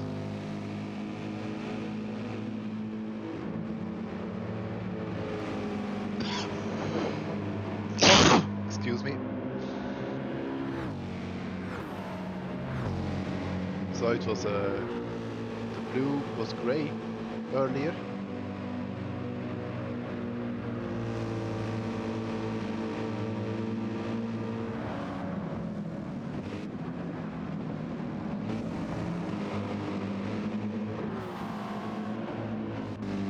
Yeah, anyway, Ben is now dropping quite a bit from the pace. It seems he can't go the pace through the whole stint. He's very fast at the beginning, but now seems to drop a bit. Could also be that he is a bit more aware of fuel, because if we look at Squishy, he's not really looking that much for fuel. Ah, okay, so it was a gray-yellow car at first. Right. Good to know.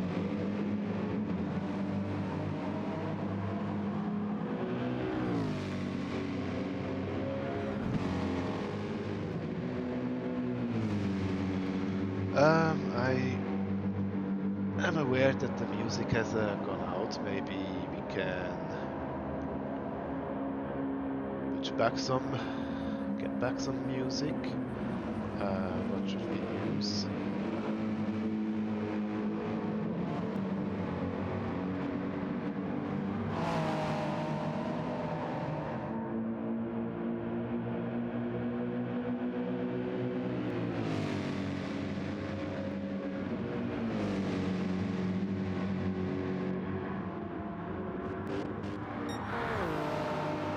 Okay, Svansbeck has now overtaken Rotek.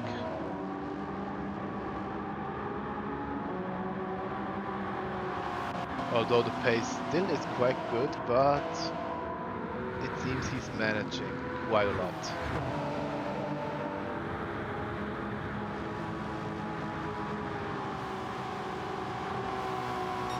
Only 24-hour race subjects. Haha. Okay. Yeah, if you want 24-hour race subjects, that could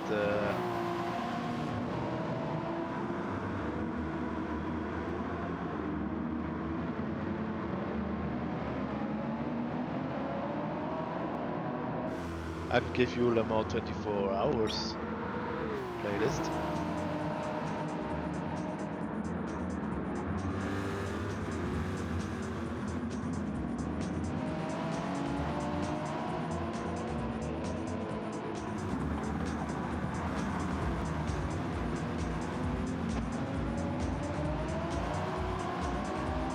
It's just, at least for my liking, it's a bit of a stock and generic music, but yeah, I can do I can do a different soundtrack if you want to.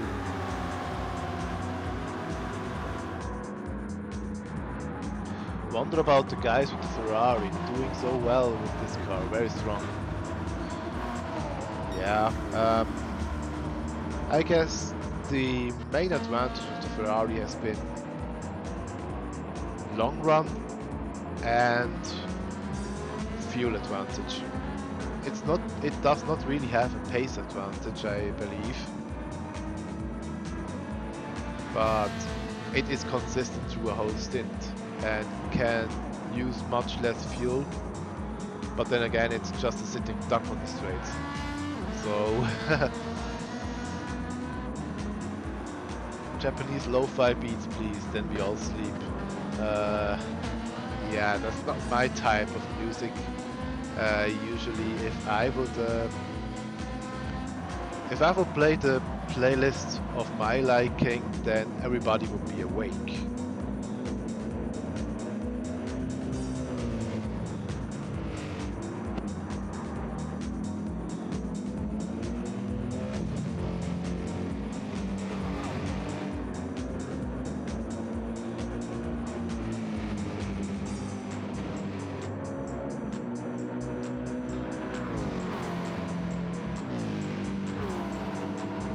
Yeah, Ben slowly but surely being slower than Squishy. But Squishy now with the 1 second penalty, this will cost him quite a bit.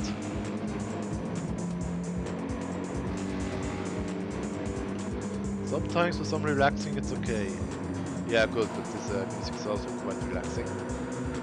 Maybe at the end of the stint I need to put on some technical death metal to wake everybody up.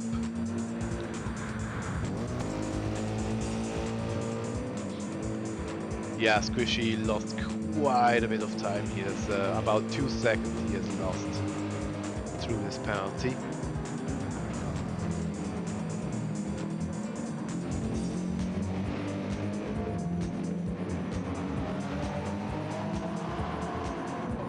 But to be fair, this soundtrack could also be... the way it sounds, it could also be used in Gran Turismo.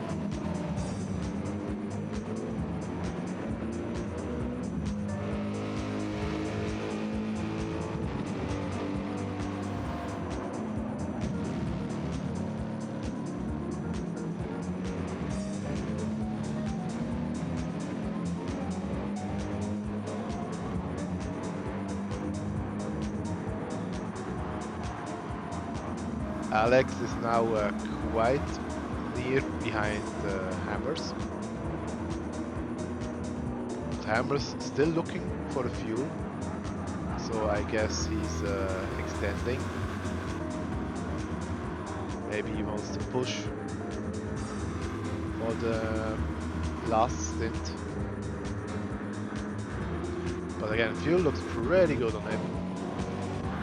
And if you look at the front, Xavi again has now turned the disadvantage of having less fuel into an advantage of having more fuel. Like Nuschel was saying already, it seems the Ferrari is producing fuel instead of using fuel. Tick very aggressive with the lapping overtake here.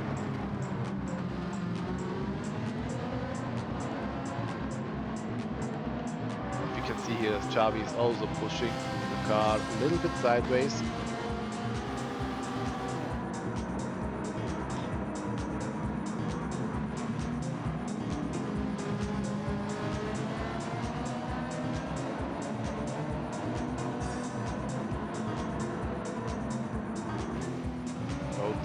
Around the outside should usually be avoided.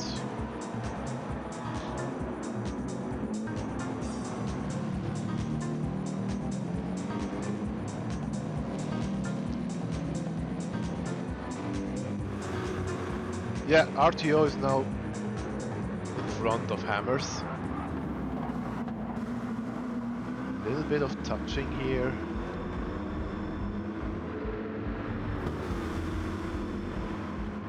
But yeah, Alex still doing a good job. He's 10 seconds behind Squishy, so the gap to the WSR4 car will be quite normal. Okay, I need a Ferrari for home. I also need a Ferrari for home, but unfortunately they're very expensive.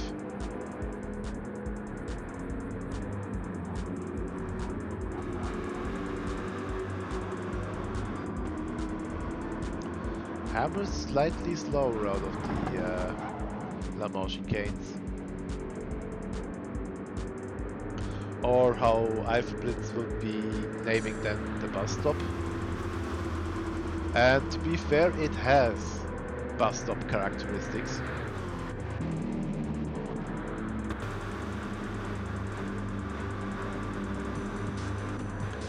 Yeah, I think Alex is good on fuel. He needs to extend maybe 2 more laps to 61. And then he will be on time and on plan. However, if he pits lap 61, he still needs to do a 40 lap stint. The way Hammers is driving, he will be going for a 38 lap stint, maybe. And he can push more. Or needs to refuel this. Either way. If they produce fuel, I need one. Yeah, I joked with Nuschel that we have a perpetuum mobile.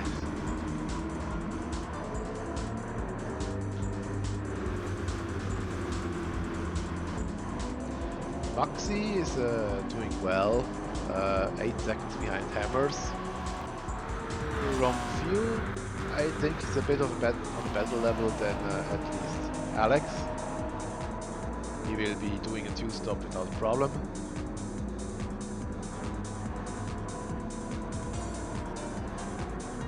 What's wrong with the bus stop? Didn't listen for a second.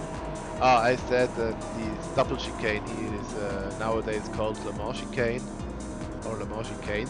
At least that was what Otaku told me. And you call it the bus stop.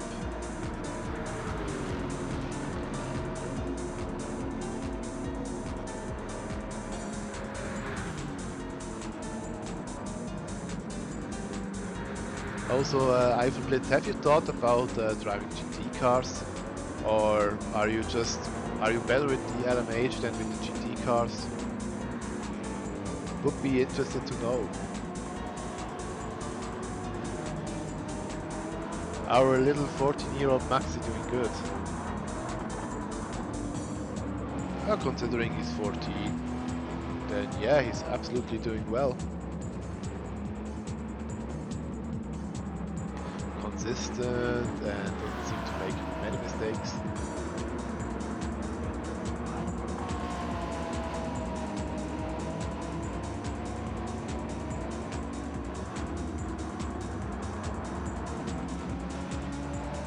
Yeah, I can see why it was called bus stop, because it literally is a bus stop, like Spa earlier on when they had the double chicane.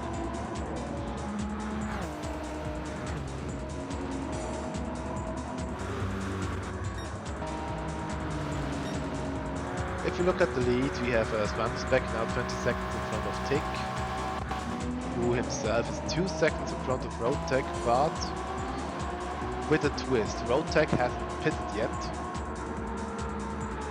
And yeah, he can execute the 2-stop, but again, I really don't think it is the fastest strategy. I'm just not convinced.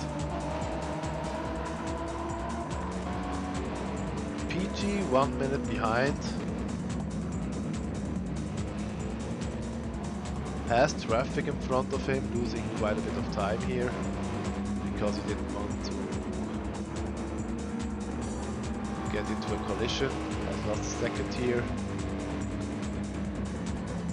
And another 43 seconds behind Duracell. I love GT3, but you can drive so many leagues with GT3. I take the chance to drive the hypercars here. Fair enough, I guess. For me, I don't particularly want to drive in the higher categories, because I think the lower categories are more fun. Because you can play a bit more with the setup and you can change characteristics of the car, and of course for me the biggest strong point, there's a Ferrari in it, and I can finally make the Ferrari a viable option.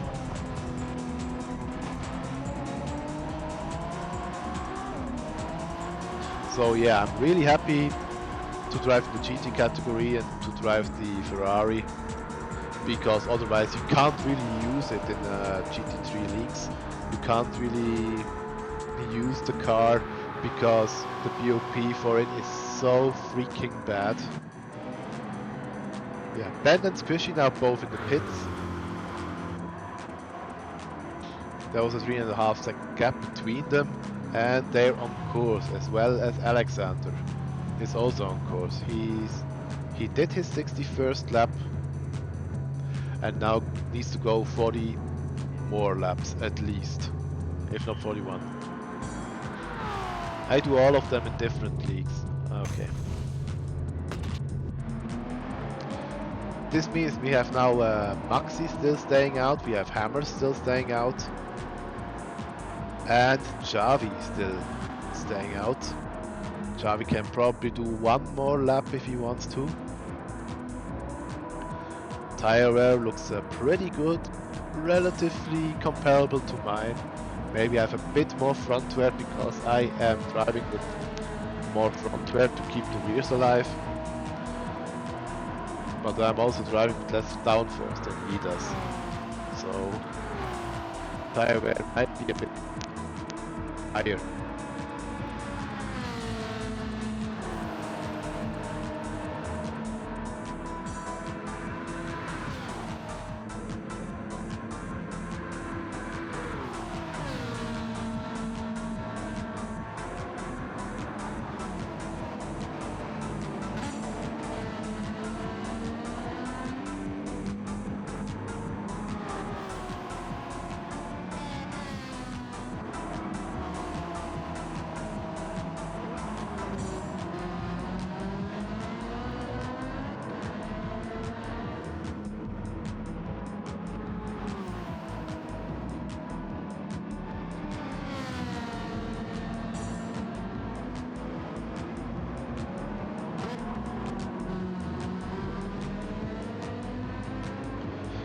Okay, if you had a short music break, that was my fault because I'm connected to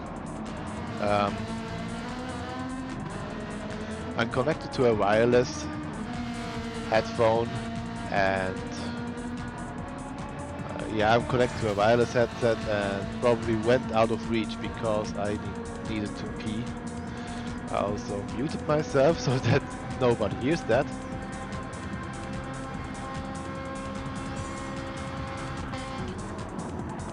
So yeah, Hammers, 26 seconds behind Javi. And I think Javi needs either to go in this lap or the very next one, but I guess it's this lap because yeah, maybe it is also in the, I don't know.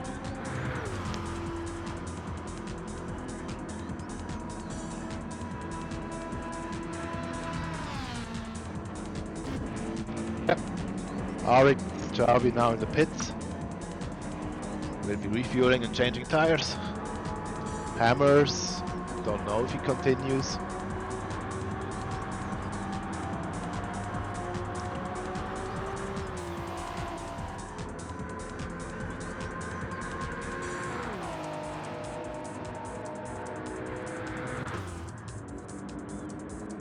And Maxi also continuing. But oh yeah, he's really pushing it. Luckily he went into the pits at the right time. Hammers now. Yeah, pretty good on fuel.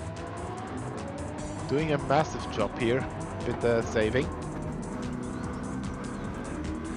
So that means he can either refuel to the brim and then continue on pushing more, or he could refuel less and stand in the pit for less long. That's on him to decide. Yeah, Javi with 80 liters of fuel saves 10 seconds of time in the pits. And is now 34 seconds behind Hammers. Ben now coming through the corner and re-evaluating the gap here. It's 20 seconds again.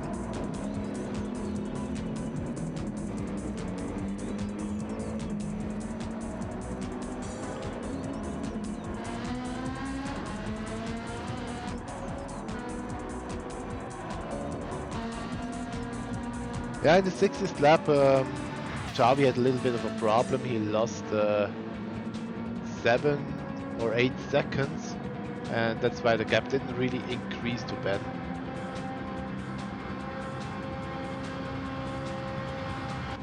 Now Hammers also in the pits. But yeah, Alex now 12 seconds behind Squishy. I think he refueled to the brim. Maxi did not exactly refuel as much.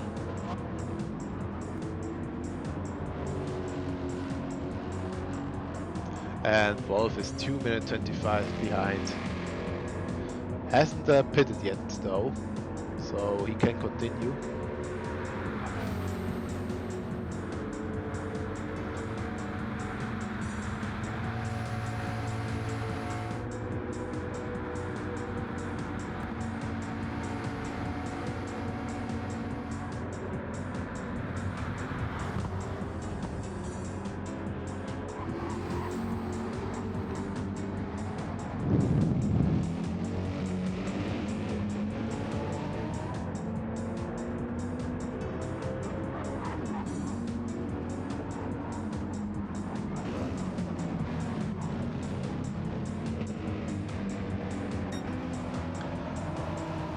now let's look at the LMH class again.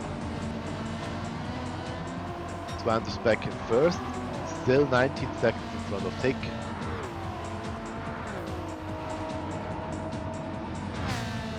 Is he driving 24 hours? Every time I see the stream he's still driving.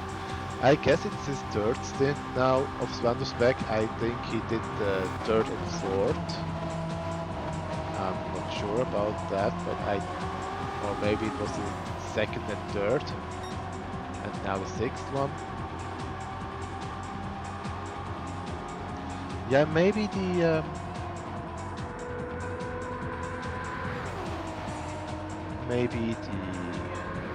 stint order tells us something about it. Stint order of ALEX. Where do we have it?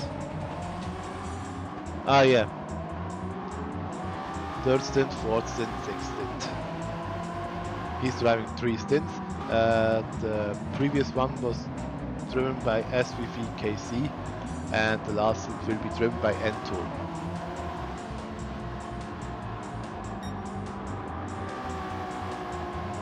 For the last stint, we have following drivers. We have Masma 67, we have WSR Vulcan 09, we have F1 Dennis 32, we have Kyle D116, we have SVV Ento 286, we have Dominic Kubinski and Octavian for the LMH class, for the GTP class, LMDH, whatever you want to call it.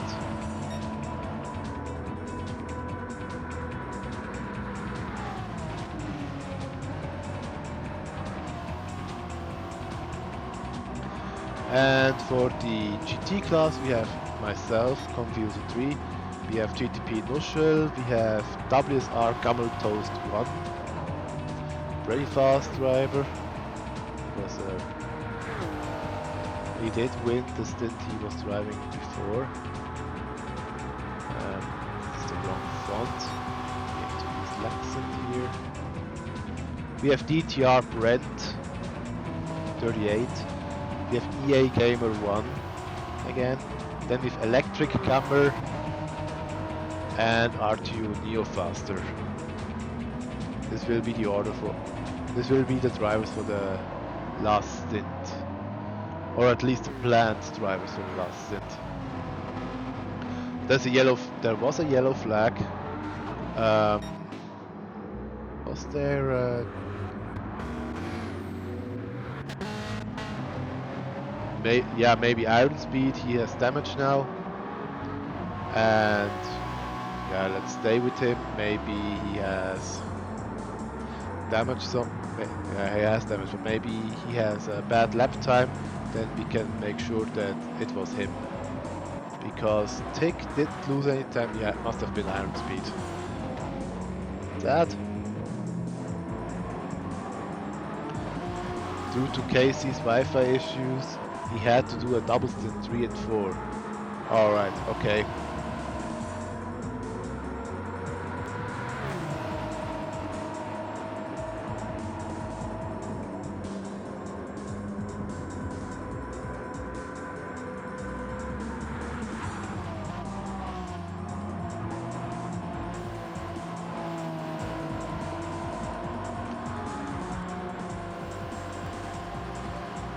Yeah, but now what will Iron Speed do? Will he go into the pits? Will he change strategy? Or will he continue on?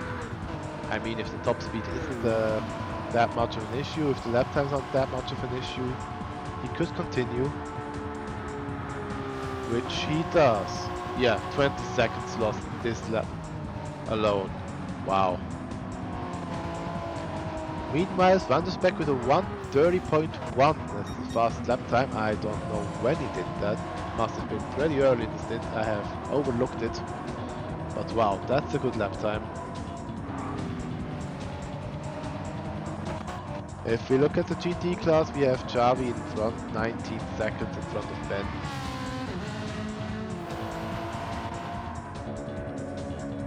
Then Ben, as always, being rapid in the first half of the stint, has now a gap of 9 seconds to Squishy Dealer. Hammers with the later pit stop is now again in front of Alex.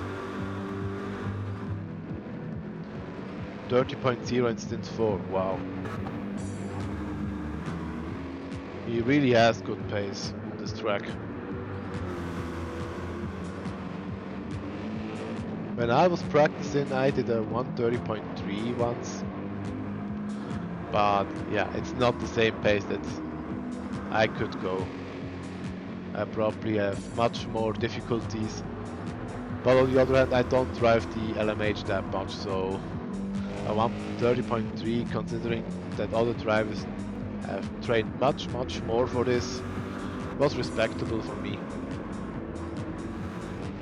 Go Alex, Neofast cheering on his teammate, and gotta say it looks pretty good for him.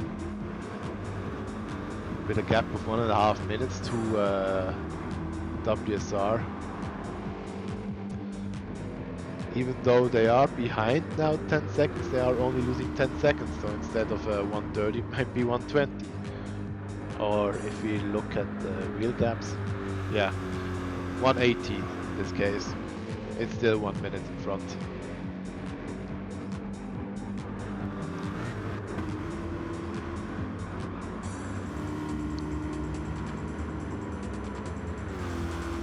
Only difference would be that Javi would make up some gap, but that would not be enough to get dangerous to them.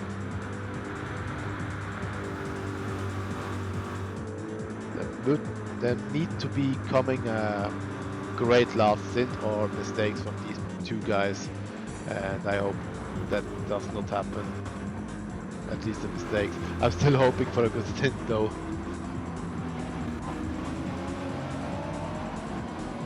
9 seconds behind Alex, we see Maxi.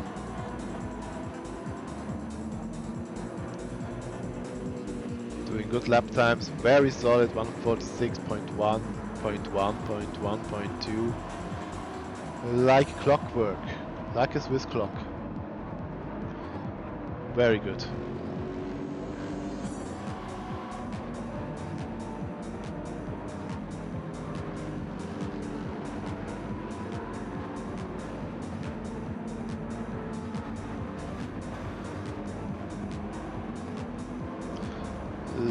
Quite a drift here around the corner.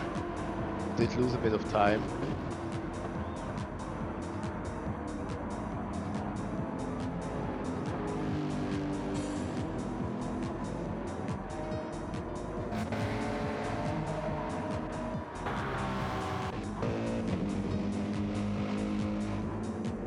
But yeah, Ben is now pushing like mad. Again on a very good lap time, it seems. Yeah, it's a 45.0 compared to Squishy, who is a 45.4, 45.5, half second slower. And he goes wide, leaves Swansbeck quite a lot of space. Maybe not the worst idea to do that. We have PG now attacking Roadtech, but Roadtech again is on a different strategy, so this will not be for real position because PG still needs to pit once more.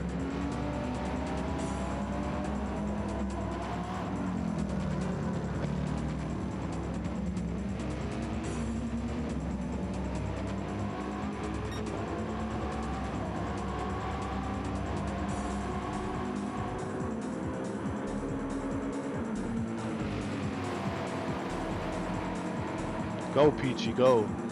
Good morning, Masma.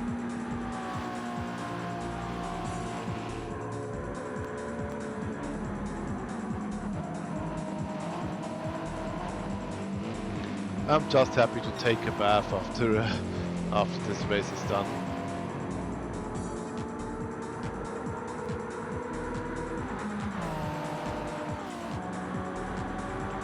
Buongiorno a tutti.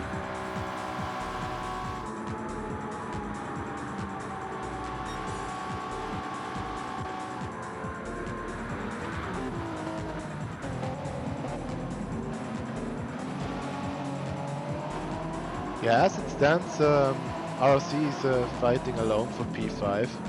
Only need to defend it from BNR, which had to disconnect this stint very sadly.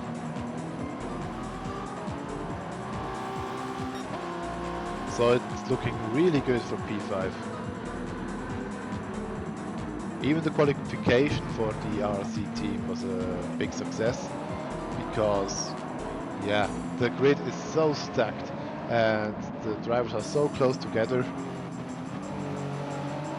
I think it's also a bit of a characteristic of this track, and PG with a little mistake returns on track, probably gets a penalty for this. I knew. 1.5 seconds penalty for literally correcting a mistake. Not nice. PG hat Batterie gespart und fährt die gleiche Strategie wie ich. Ja, sieht so aus. Zum Teil ist es so. Aber er hat seine Energie ein bisschen früher verbraucht.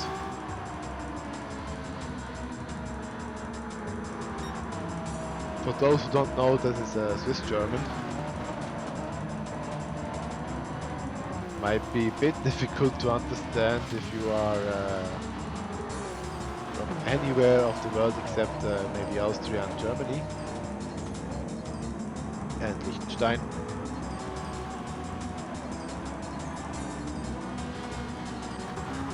But yeah, the gap from PG to Russell is 53 seconds. Both of them need to pit once more.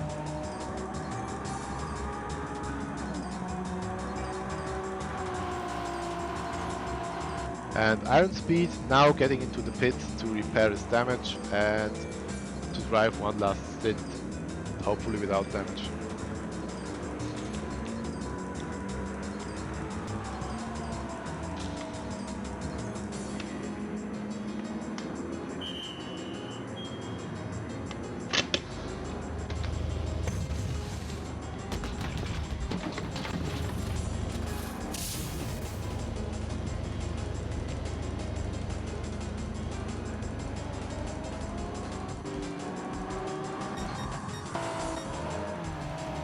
Okay, let's look through the field. Maybe we have a battle coming. Yeah, the gap between Javi and Ben is quite stable. Squishy is losing slightly bit of time against Ben.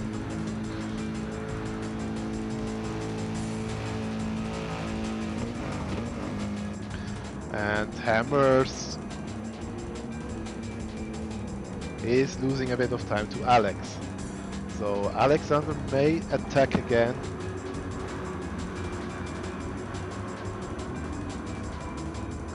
In a few laps. Hammers probably not able to get the same pace as he did in the previous stint, because the previous stint was pretty solid, was pretty good. But this time he needs to save quite a lot. We can also see in this gearbox he's reaching 280 on the straights, but he's not in the limiter at all. He's shifting early, doing a very good job here.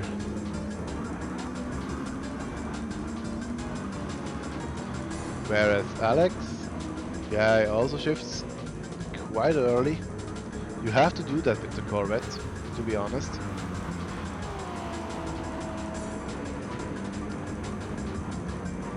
Oh, Duracell now with the touch, and Alex has the worst luck in this stint, considering traffic.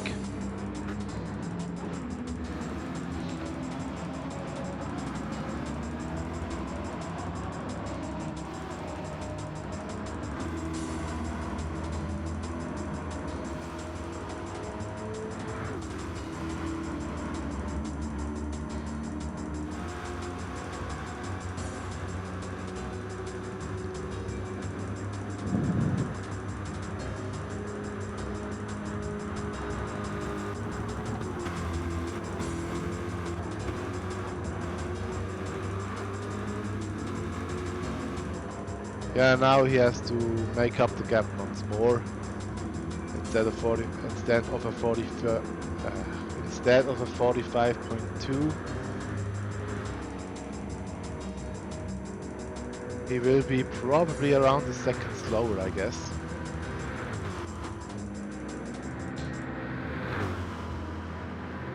Yeah, pretty much. Sometimes my guesses are really accurate.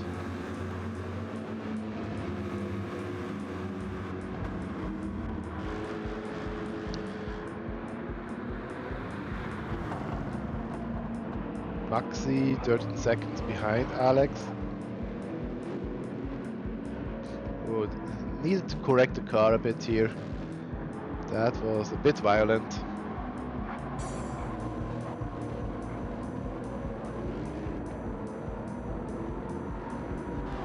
But nevertheless.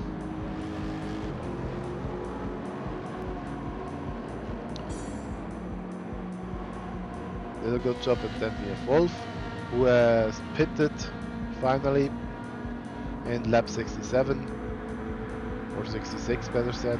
Yeah, it was 66 probably. And Xavi is closing up.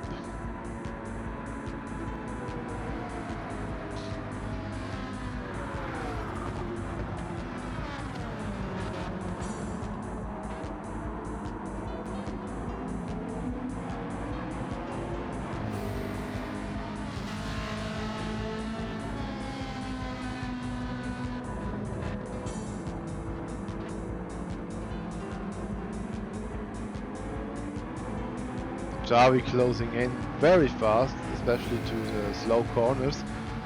The Ferrari very good in this area, and Wolf. Ah, no, at least no damage. But for Xavi, this was a very lucky. This could have ended in disaster, and this is not the first time that this happened. More or less the exact same situation happened to me in the first stint I was driving. In the very first stint. With the Wolf as well.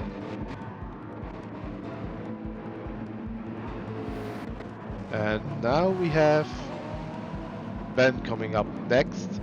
This will be in 1 or 2 laps. Next should be a hypercar, if I'm not mistaken. Yeah, it should be a hypercar. Duracell. But Duracell gets his way. Svandersbeck and Peachy both in the pits now. So this should mean that Duracell will get back to Peachy. Might be able to overtake him. At least for 1 lap. However, Duracell needs to go into the pits quite soon as well.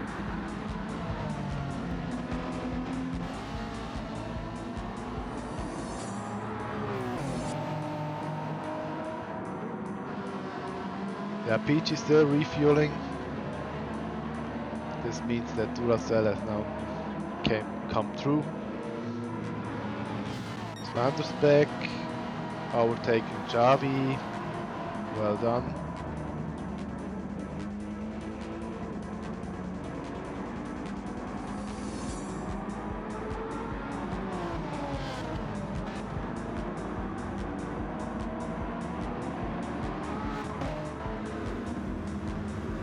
Rotek is 33 seconds behind Svandersbeck, and he doesn't need to pit, so they are the same strategy for now. From now on.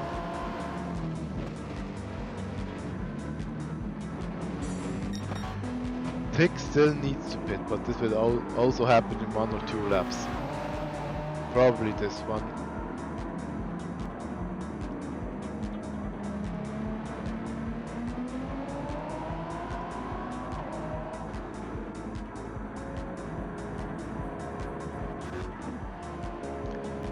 Okay, Ben is coming up to Wolf.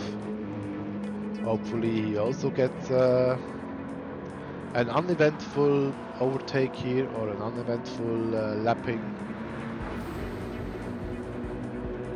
because Wolf has been quite a bit difficult to get lapped.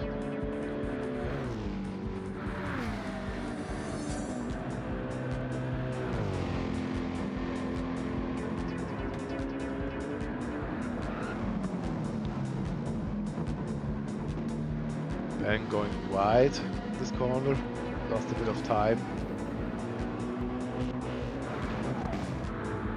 Okay, Hammers and Alex very close together now, only 6/10 in between them. Hopefully this time there won't be any disturbances from LMH cars or from drivers being lapped. Would be great.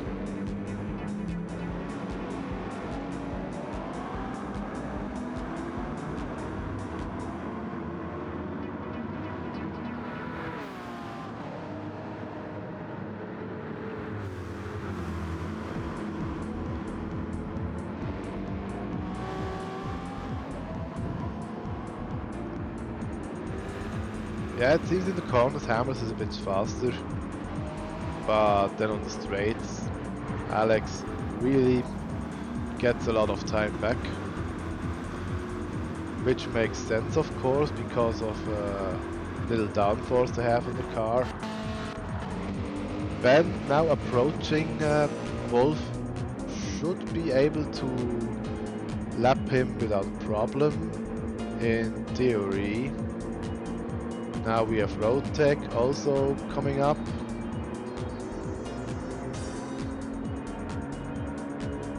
Wolf is really not backing down.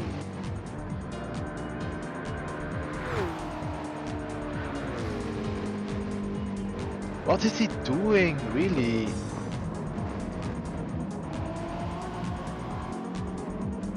But yeah, luckily nothing happened. There was contact between them. This was not necessary, but luckily nothing happened.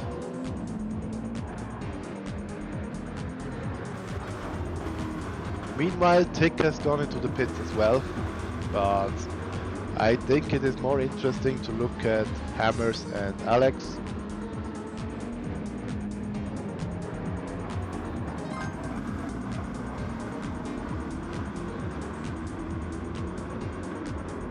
Yeah, Alex really struggling in the corners a bit.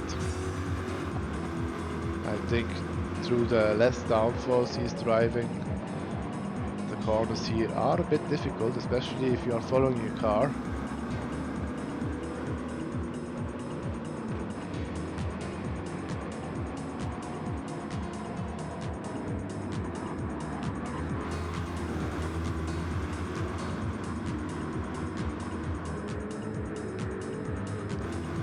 Meanwhile, Tick is still refueling and comes out, yeah, only 15 or 16 seconds behind Swanderspec. Not that much. That was pretty good. Road Tech now coming up, following Javi.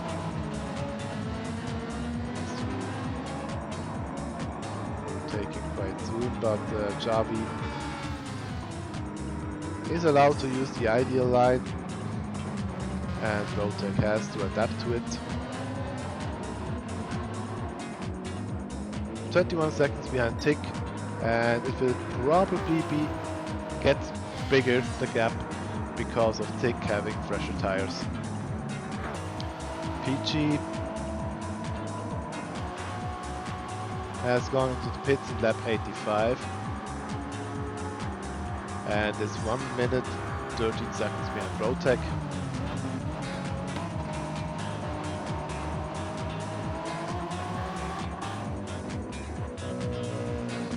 Yeah, let's look at Hammers and Alex again. I think that's the closest battle here. Just to check on the gaps, we have Javi 6.5 seconds in front of Ben.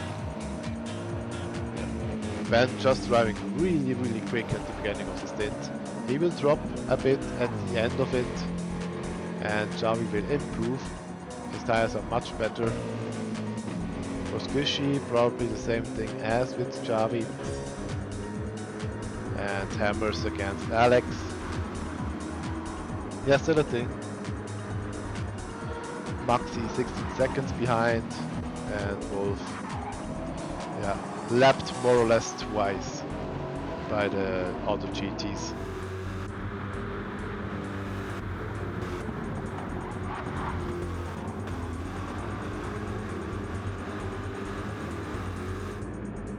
Hammers went to the chicane quite a lot better than Alex.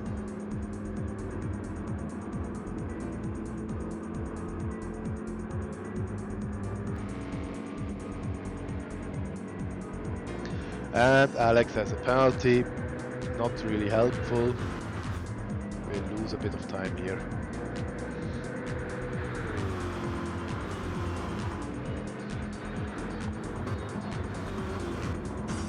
But we just need to emphasize here, we have a GT field with a custom BOP, which is 16 seconds between first to second, then another 10 seconds to third, another 10 seconds to fourth and fifth.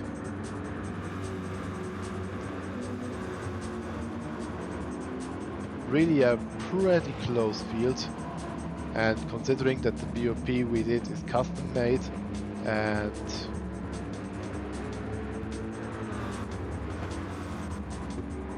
that the drivers are still that close together after more than 2 hours of racing, 2 minutes 22. This shows that the BOP has been quite thoughtful.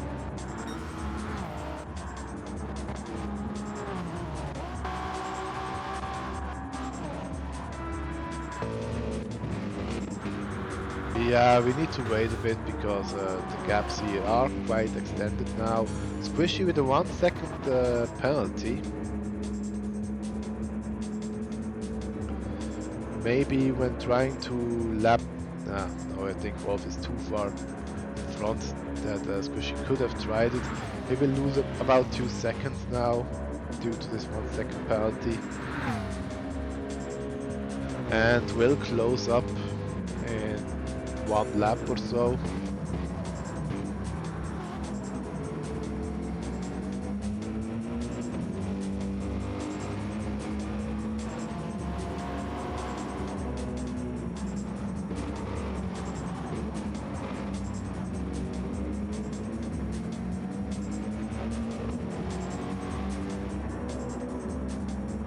Back goes on the inside. Nothing happened here.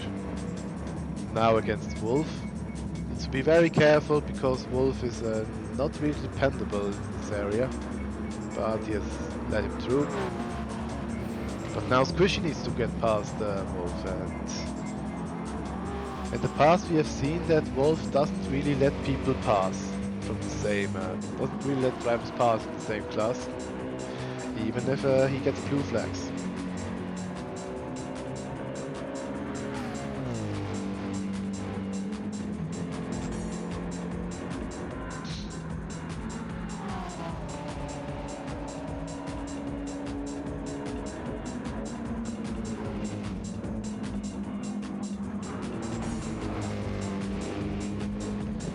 Yeah, but Squishy did come out quite well here. Lost a bit of time because of the penalty he had.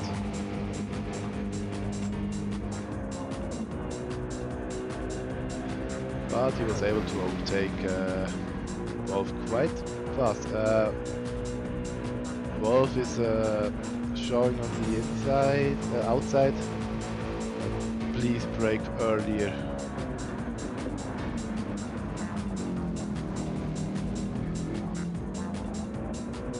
This was quite a clean overtake this time. Cool. Why not?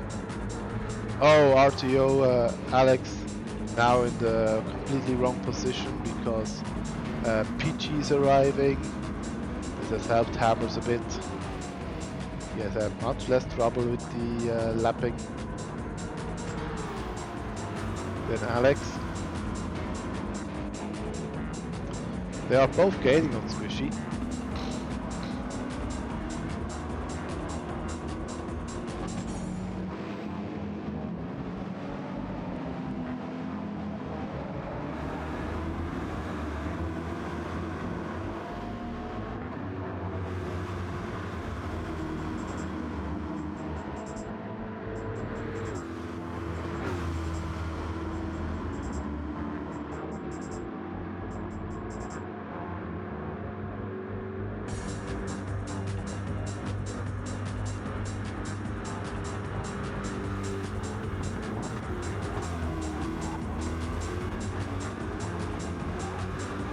Yeah, Alex with a bit more problems with the chicane than Hammers. Hammers gets around it more cleanly.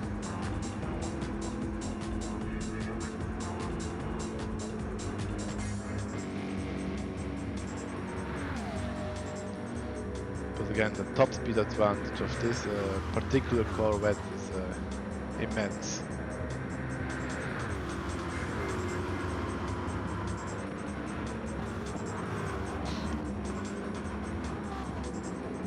Also over-revving the car while downshifting, I don't like to see this, I hate it. It only hurts the car and can keep it and can bring it out of balance, and I don't really like to do this.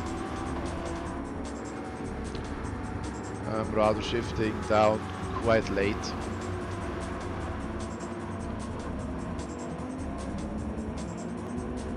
But that's personal opinion, I guess.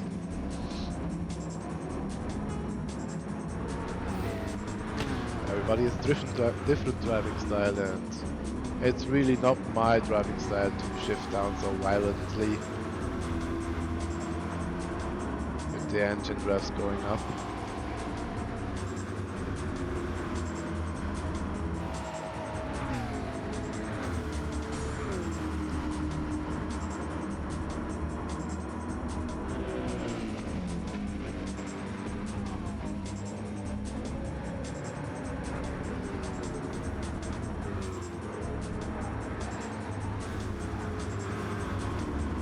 Alex now with a good chicane, and Hammers trying to overtake Wolf, because yeah, he won't really let someone by on a voluntary basis. But Hammers really got the timing right and was able to overtake Wolf safely. Now hopefully Alex gets the same treatment.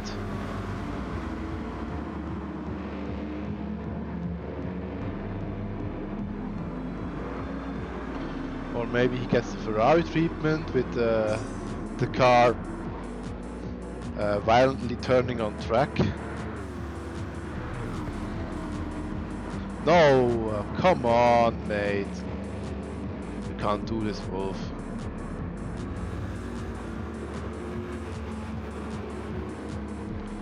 How is it going for us? Just woke up again from another nap. It looks pretty good for you guys. Javi is leading with 17 seconds in front of Ben, who is 11.5 seconds in front of Squishy. Ben's lap times are not really consistent, but he's fast. He did 144.6 the 76th lap, and otherwise he's at the 45s. Then we have Squishy, and most particularly for you to know, Maxi's about 32 seconds behind Ben, which means you can solidify the 5th position. Yeah, I'm saying 5th because Wolf is not having the greatest time on this racetrack and has been lapped twice by literally the whole GT field except Maxi.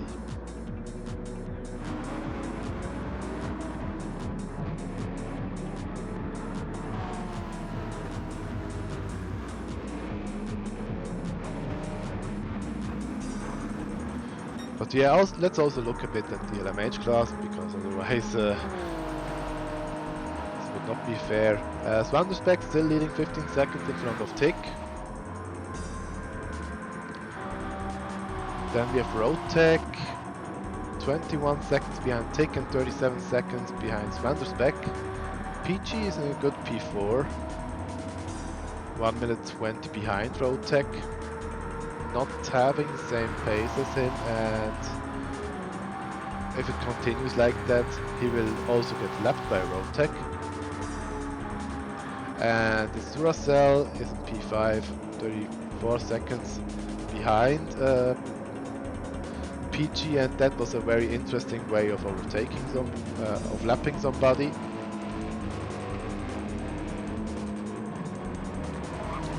And Iron Speed is lapped by Duracell.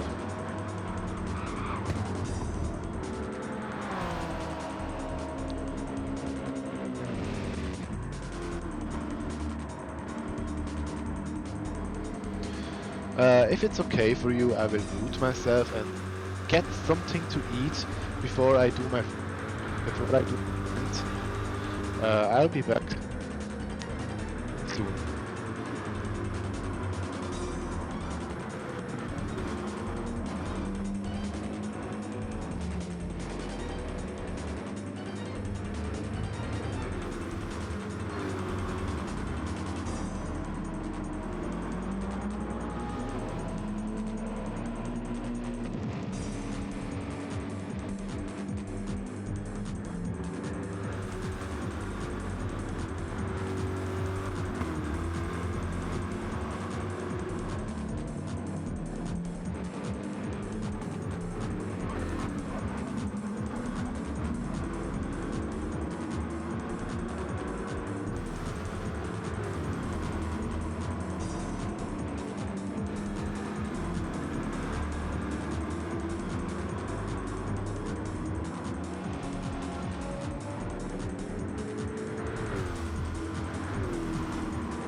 Okay, I'm back from my meal, and now I have a bit more energy.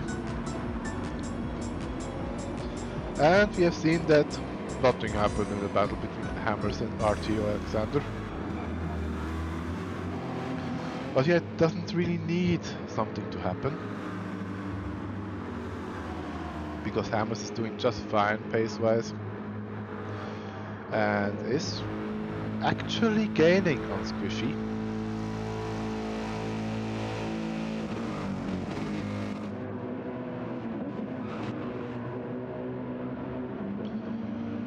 Ben is 17 seconds behind Javi and has a 12 seconds gap to Squishy. And if you look at Alex, he has a 23 second gap to Maxi, who is now getting to the process of lapping Wolf. And this could be quite difficult.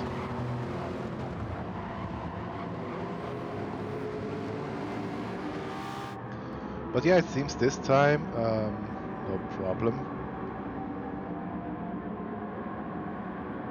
Maxi goes on the outside, tries to lap him there.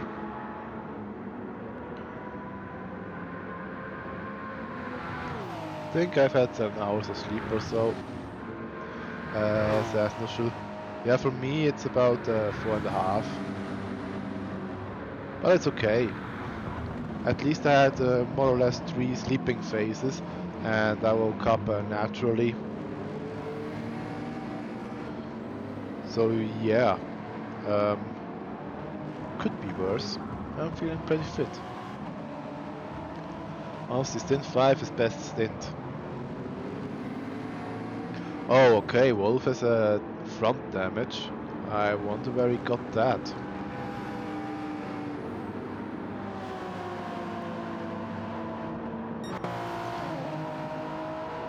In the LMH class, we have Swanderspec leading by 12 seconds in front of Tick. Tick gaining a bit of time against Swanderspec, but not by much. Alex doing a great job by conserving the pace. I dreamt of Ben crashing. Yeah, luckily nothing like that happened. Rotek is 23 seconds behind Tick and 35 seconds behind Swanderspec.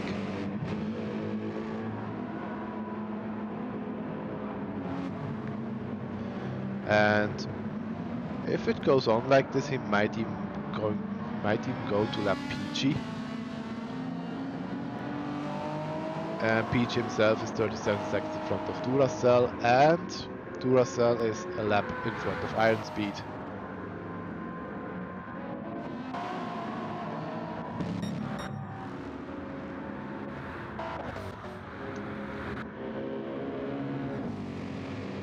Hammers and Alex still close behind each other, and yeah, I think maybe we can. Yeah, I'm thinking about a song to wake everybody up.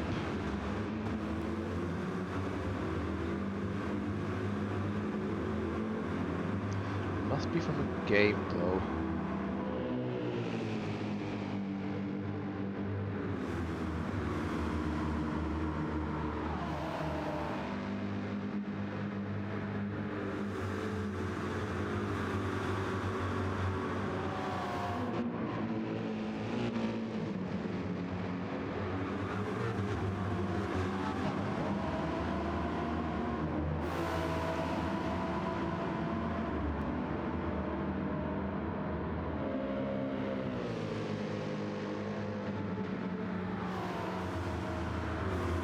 Yeah, actually I could just play some music out of my out of what I have here on my hard drive.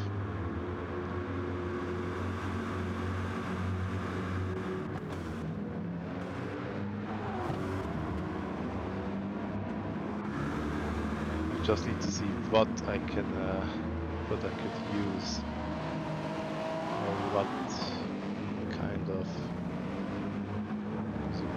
sense. RTO seems to have made a mistake in the last lap and is now 3 seconds behind Hammers. Hammers, on the other hand, still gaining time on Squishy. Excuse me.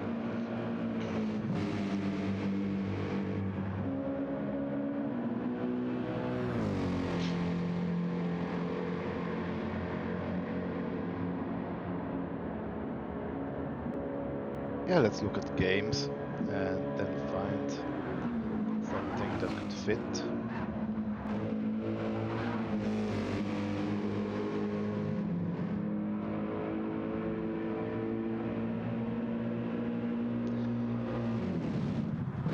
Oh yeah, this one maybe.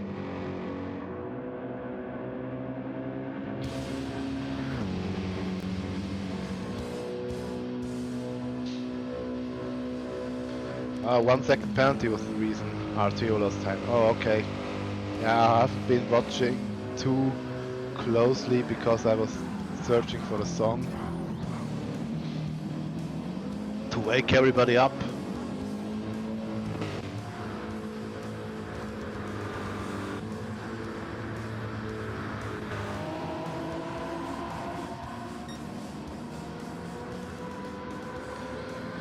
Van der Spek seems to be managing. He has less fuel than Tick. And yeah, slowly but surely the gap is coming down. Not that it matters that much for Van der Spek because Helix is leading by 2 minutes, but of course you don't want to let this stint win slide. Pekka is just tired as fuck. Yeah. Absolutely understandable. I mean, he did 2 stints in a row, had a 3-hour break and does another stint. So it's perfectly understandable that he is tired. Then better just bring it home without a mistake and just keep it on the black stuff.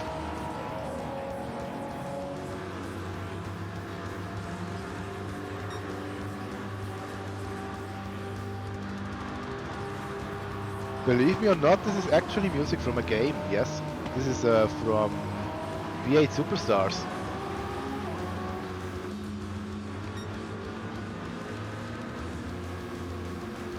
Who's missing in here?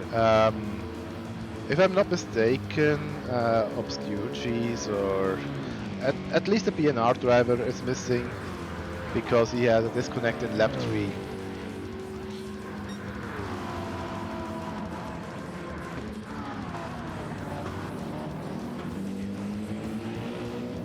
Oh, Hammers went a bit wide in this corner.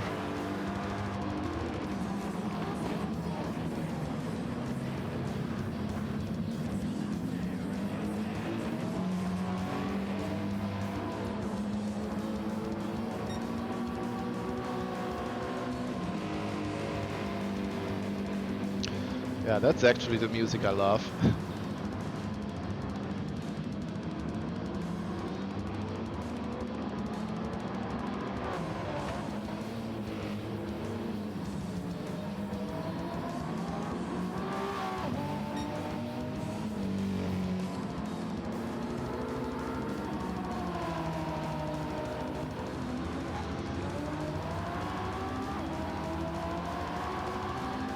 Yep, BNR is missing, disconnect like 6 laps in.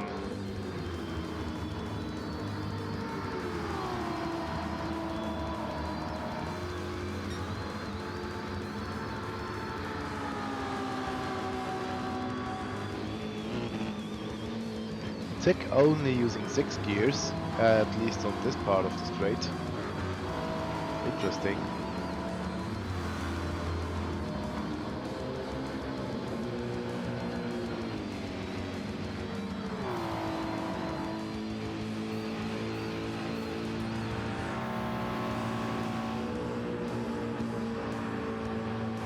But here on the start finish straight he's using 7th gear. So yeah, 6th gear was only for the back straight.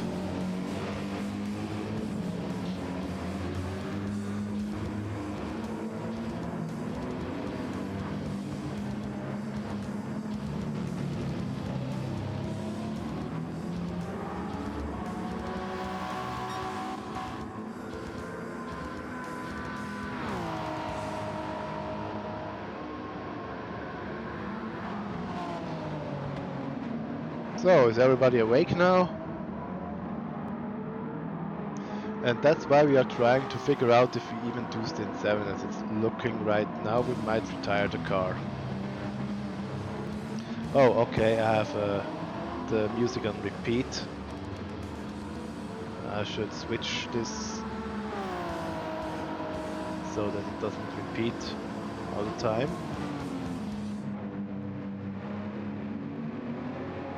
What could I play next?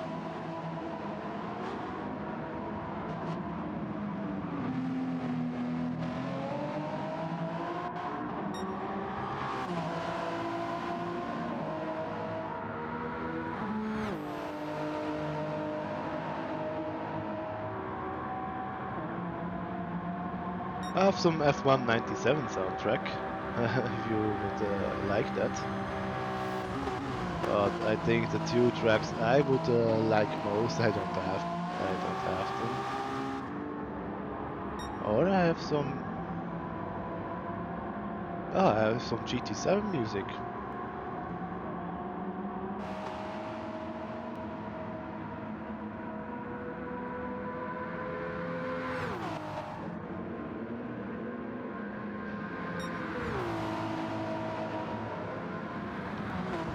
How long to go? 8 minutes. We have 8 minutes to go. PG now behind Alex.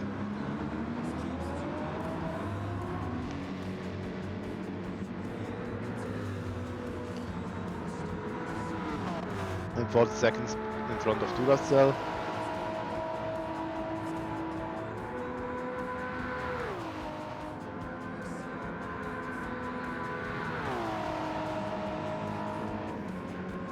Simtic, as far as I'm concerned, you guys aren't last, so I would consider driving.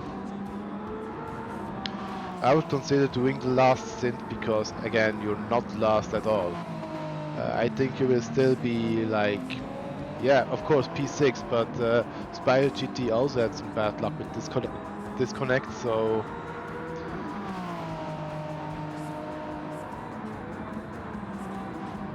In my opinion, it still makes sense to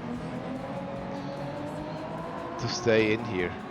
Wolf should have damage, yes. Has damage on the front. Quite a while ago he made the mistake. He also had the damage last time I watched him. Lap times are 149, 148. At least they're stable. Iron speed.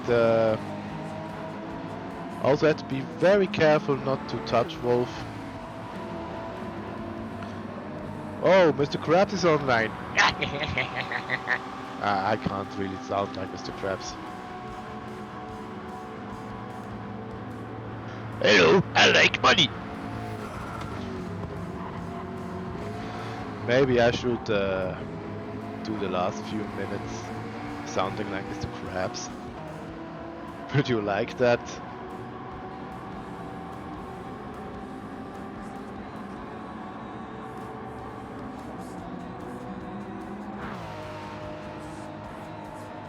I'm swapping for Wolf next, kinda nervous, don't know. You probably, because it's my first 3-hour stint. I'm not native. English is not my native language, so maybe if you would write out the words, I could understand what you're saying.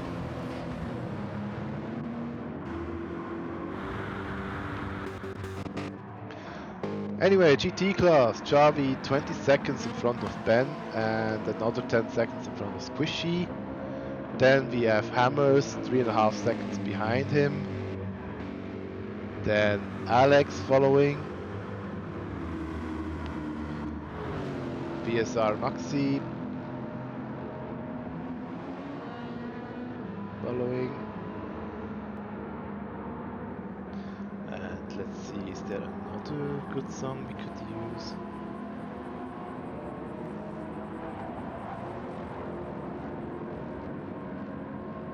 Let's put on Moon of the Castle, GT7 edit. from Bring Me the Horizon. Every time I see SV Candor's back go by a GTEC car, we send him a message saying SVC Van der Stappen. Lol. Okay. Why not?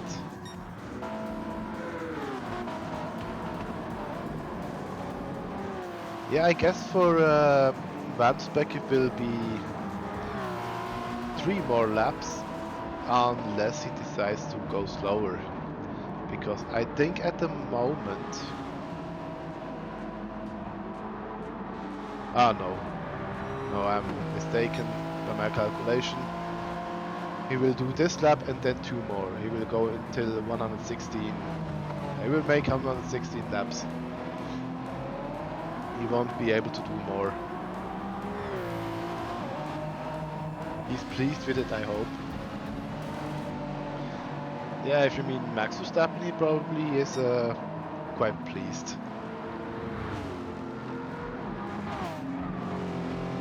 But Tick relentlessly still catching and trying to make up the gap to keep it as little as possible. Also has better fuel than Van der Spek, so maybe Van der Spek needs to save a bit of fuel to come over the distance. That's why he loses time.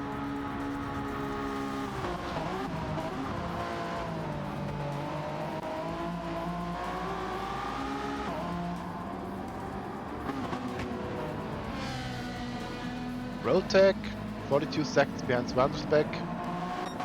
Also seems to have very little fuel to play with. PG a little bit in front, has slightly, but only by a fraction more fuel.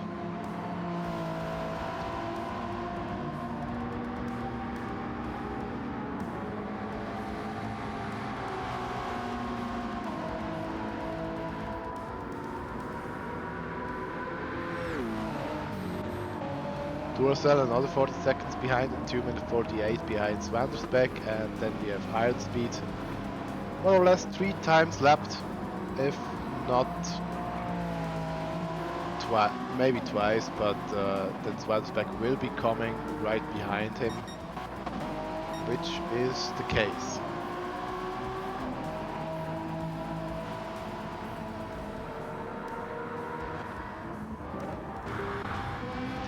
Then in the GT class we have Javi, 18.5 seconds in front of Ben. Another 11 seconds in front of Squishy. Then we have Hammers, 3.5 seconds behind R2 Alex. Another 3.5 seconds behind. So the gap to Javi is 30 seconds for him, 31. Maxi is a minute behind. And Wolf is lapped twice by the whole field. By the whole GT field.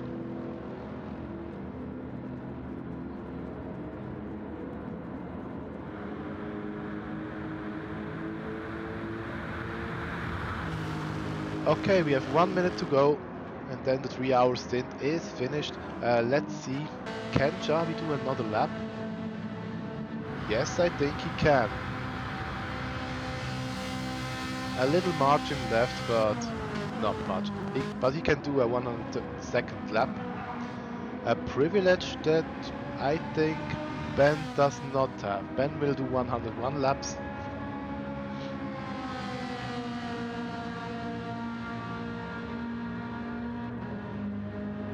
And that's gonna be that.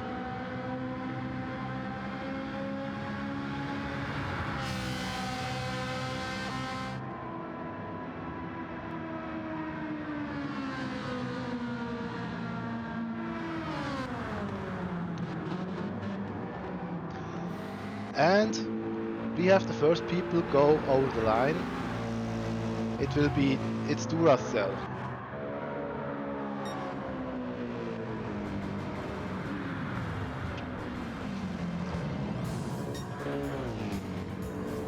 Yeah, now we let the Final Fantasy music play, because why the fuck not?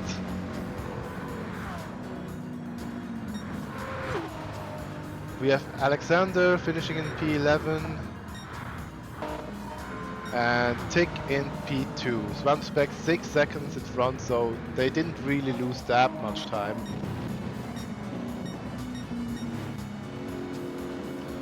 Then we have Maxi coming over the line soon.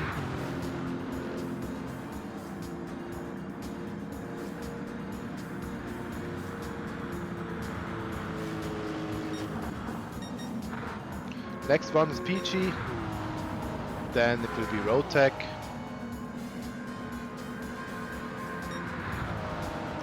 And then we have Javi and Wolf left. Wolf comes first. Fuel is pretty good.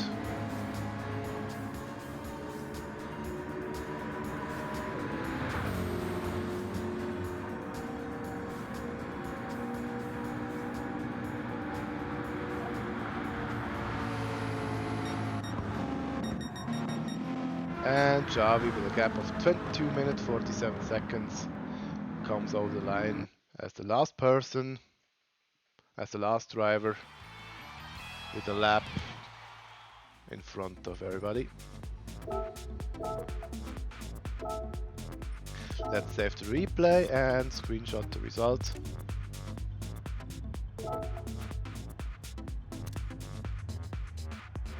And yeah, that's it. We will see you in the next stint. This will be streamed and commentated by DLL Charles. And yeah, see you next time.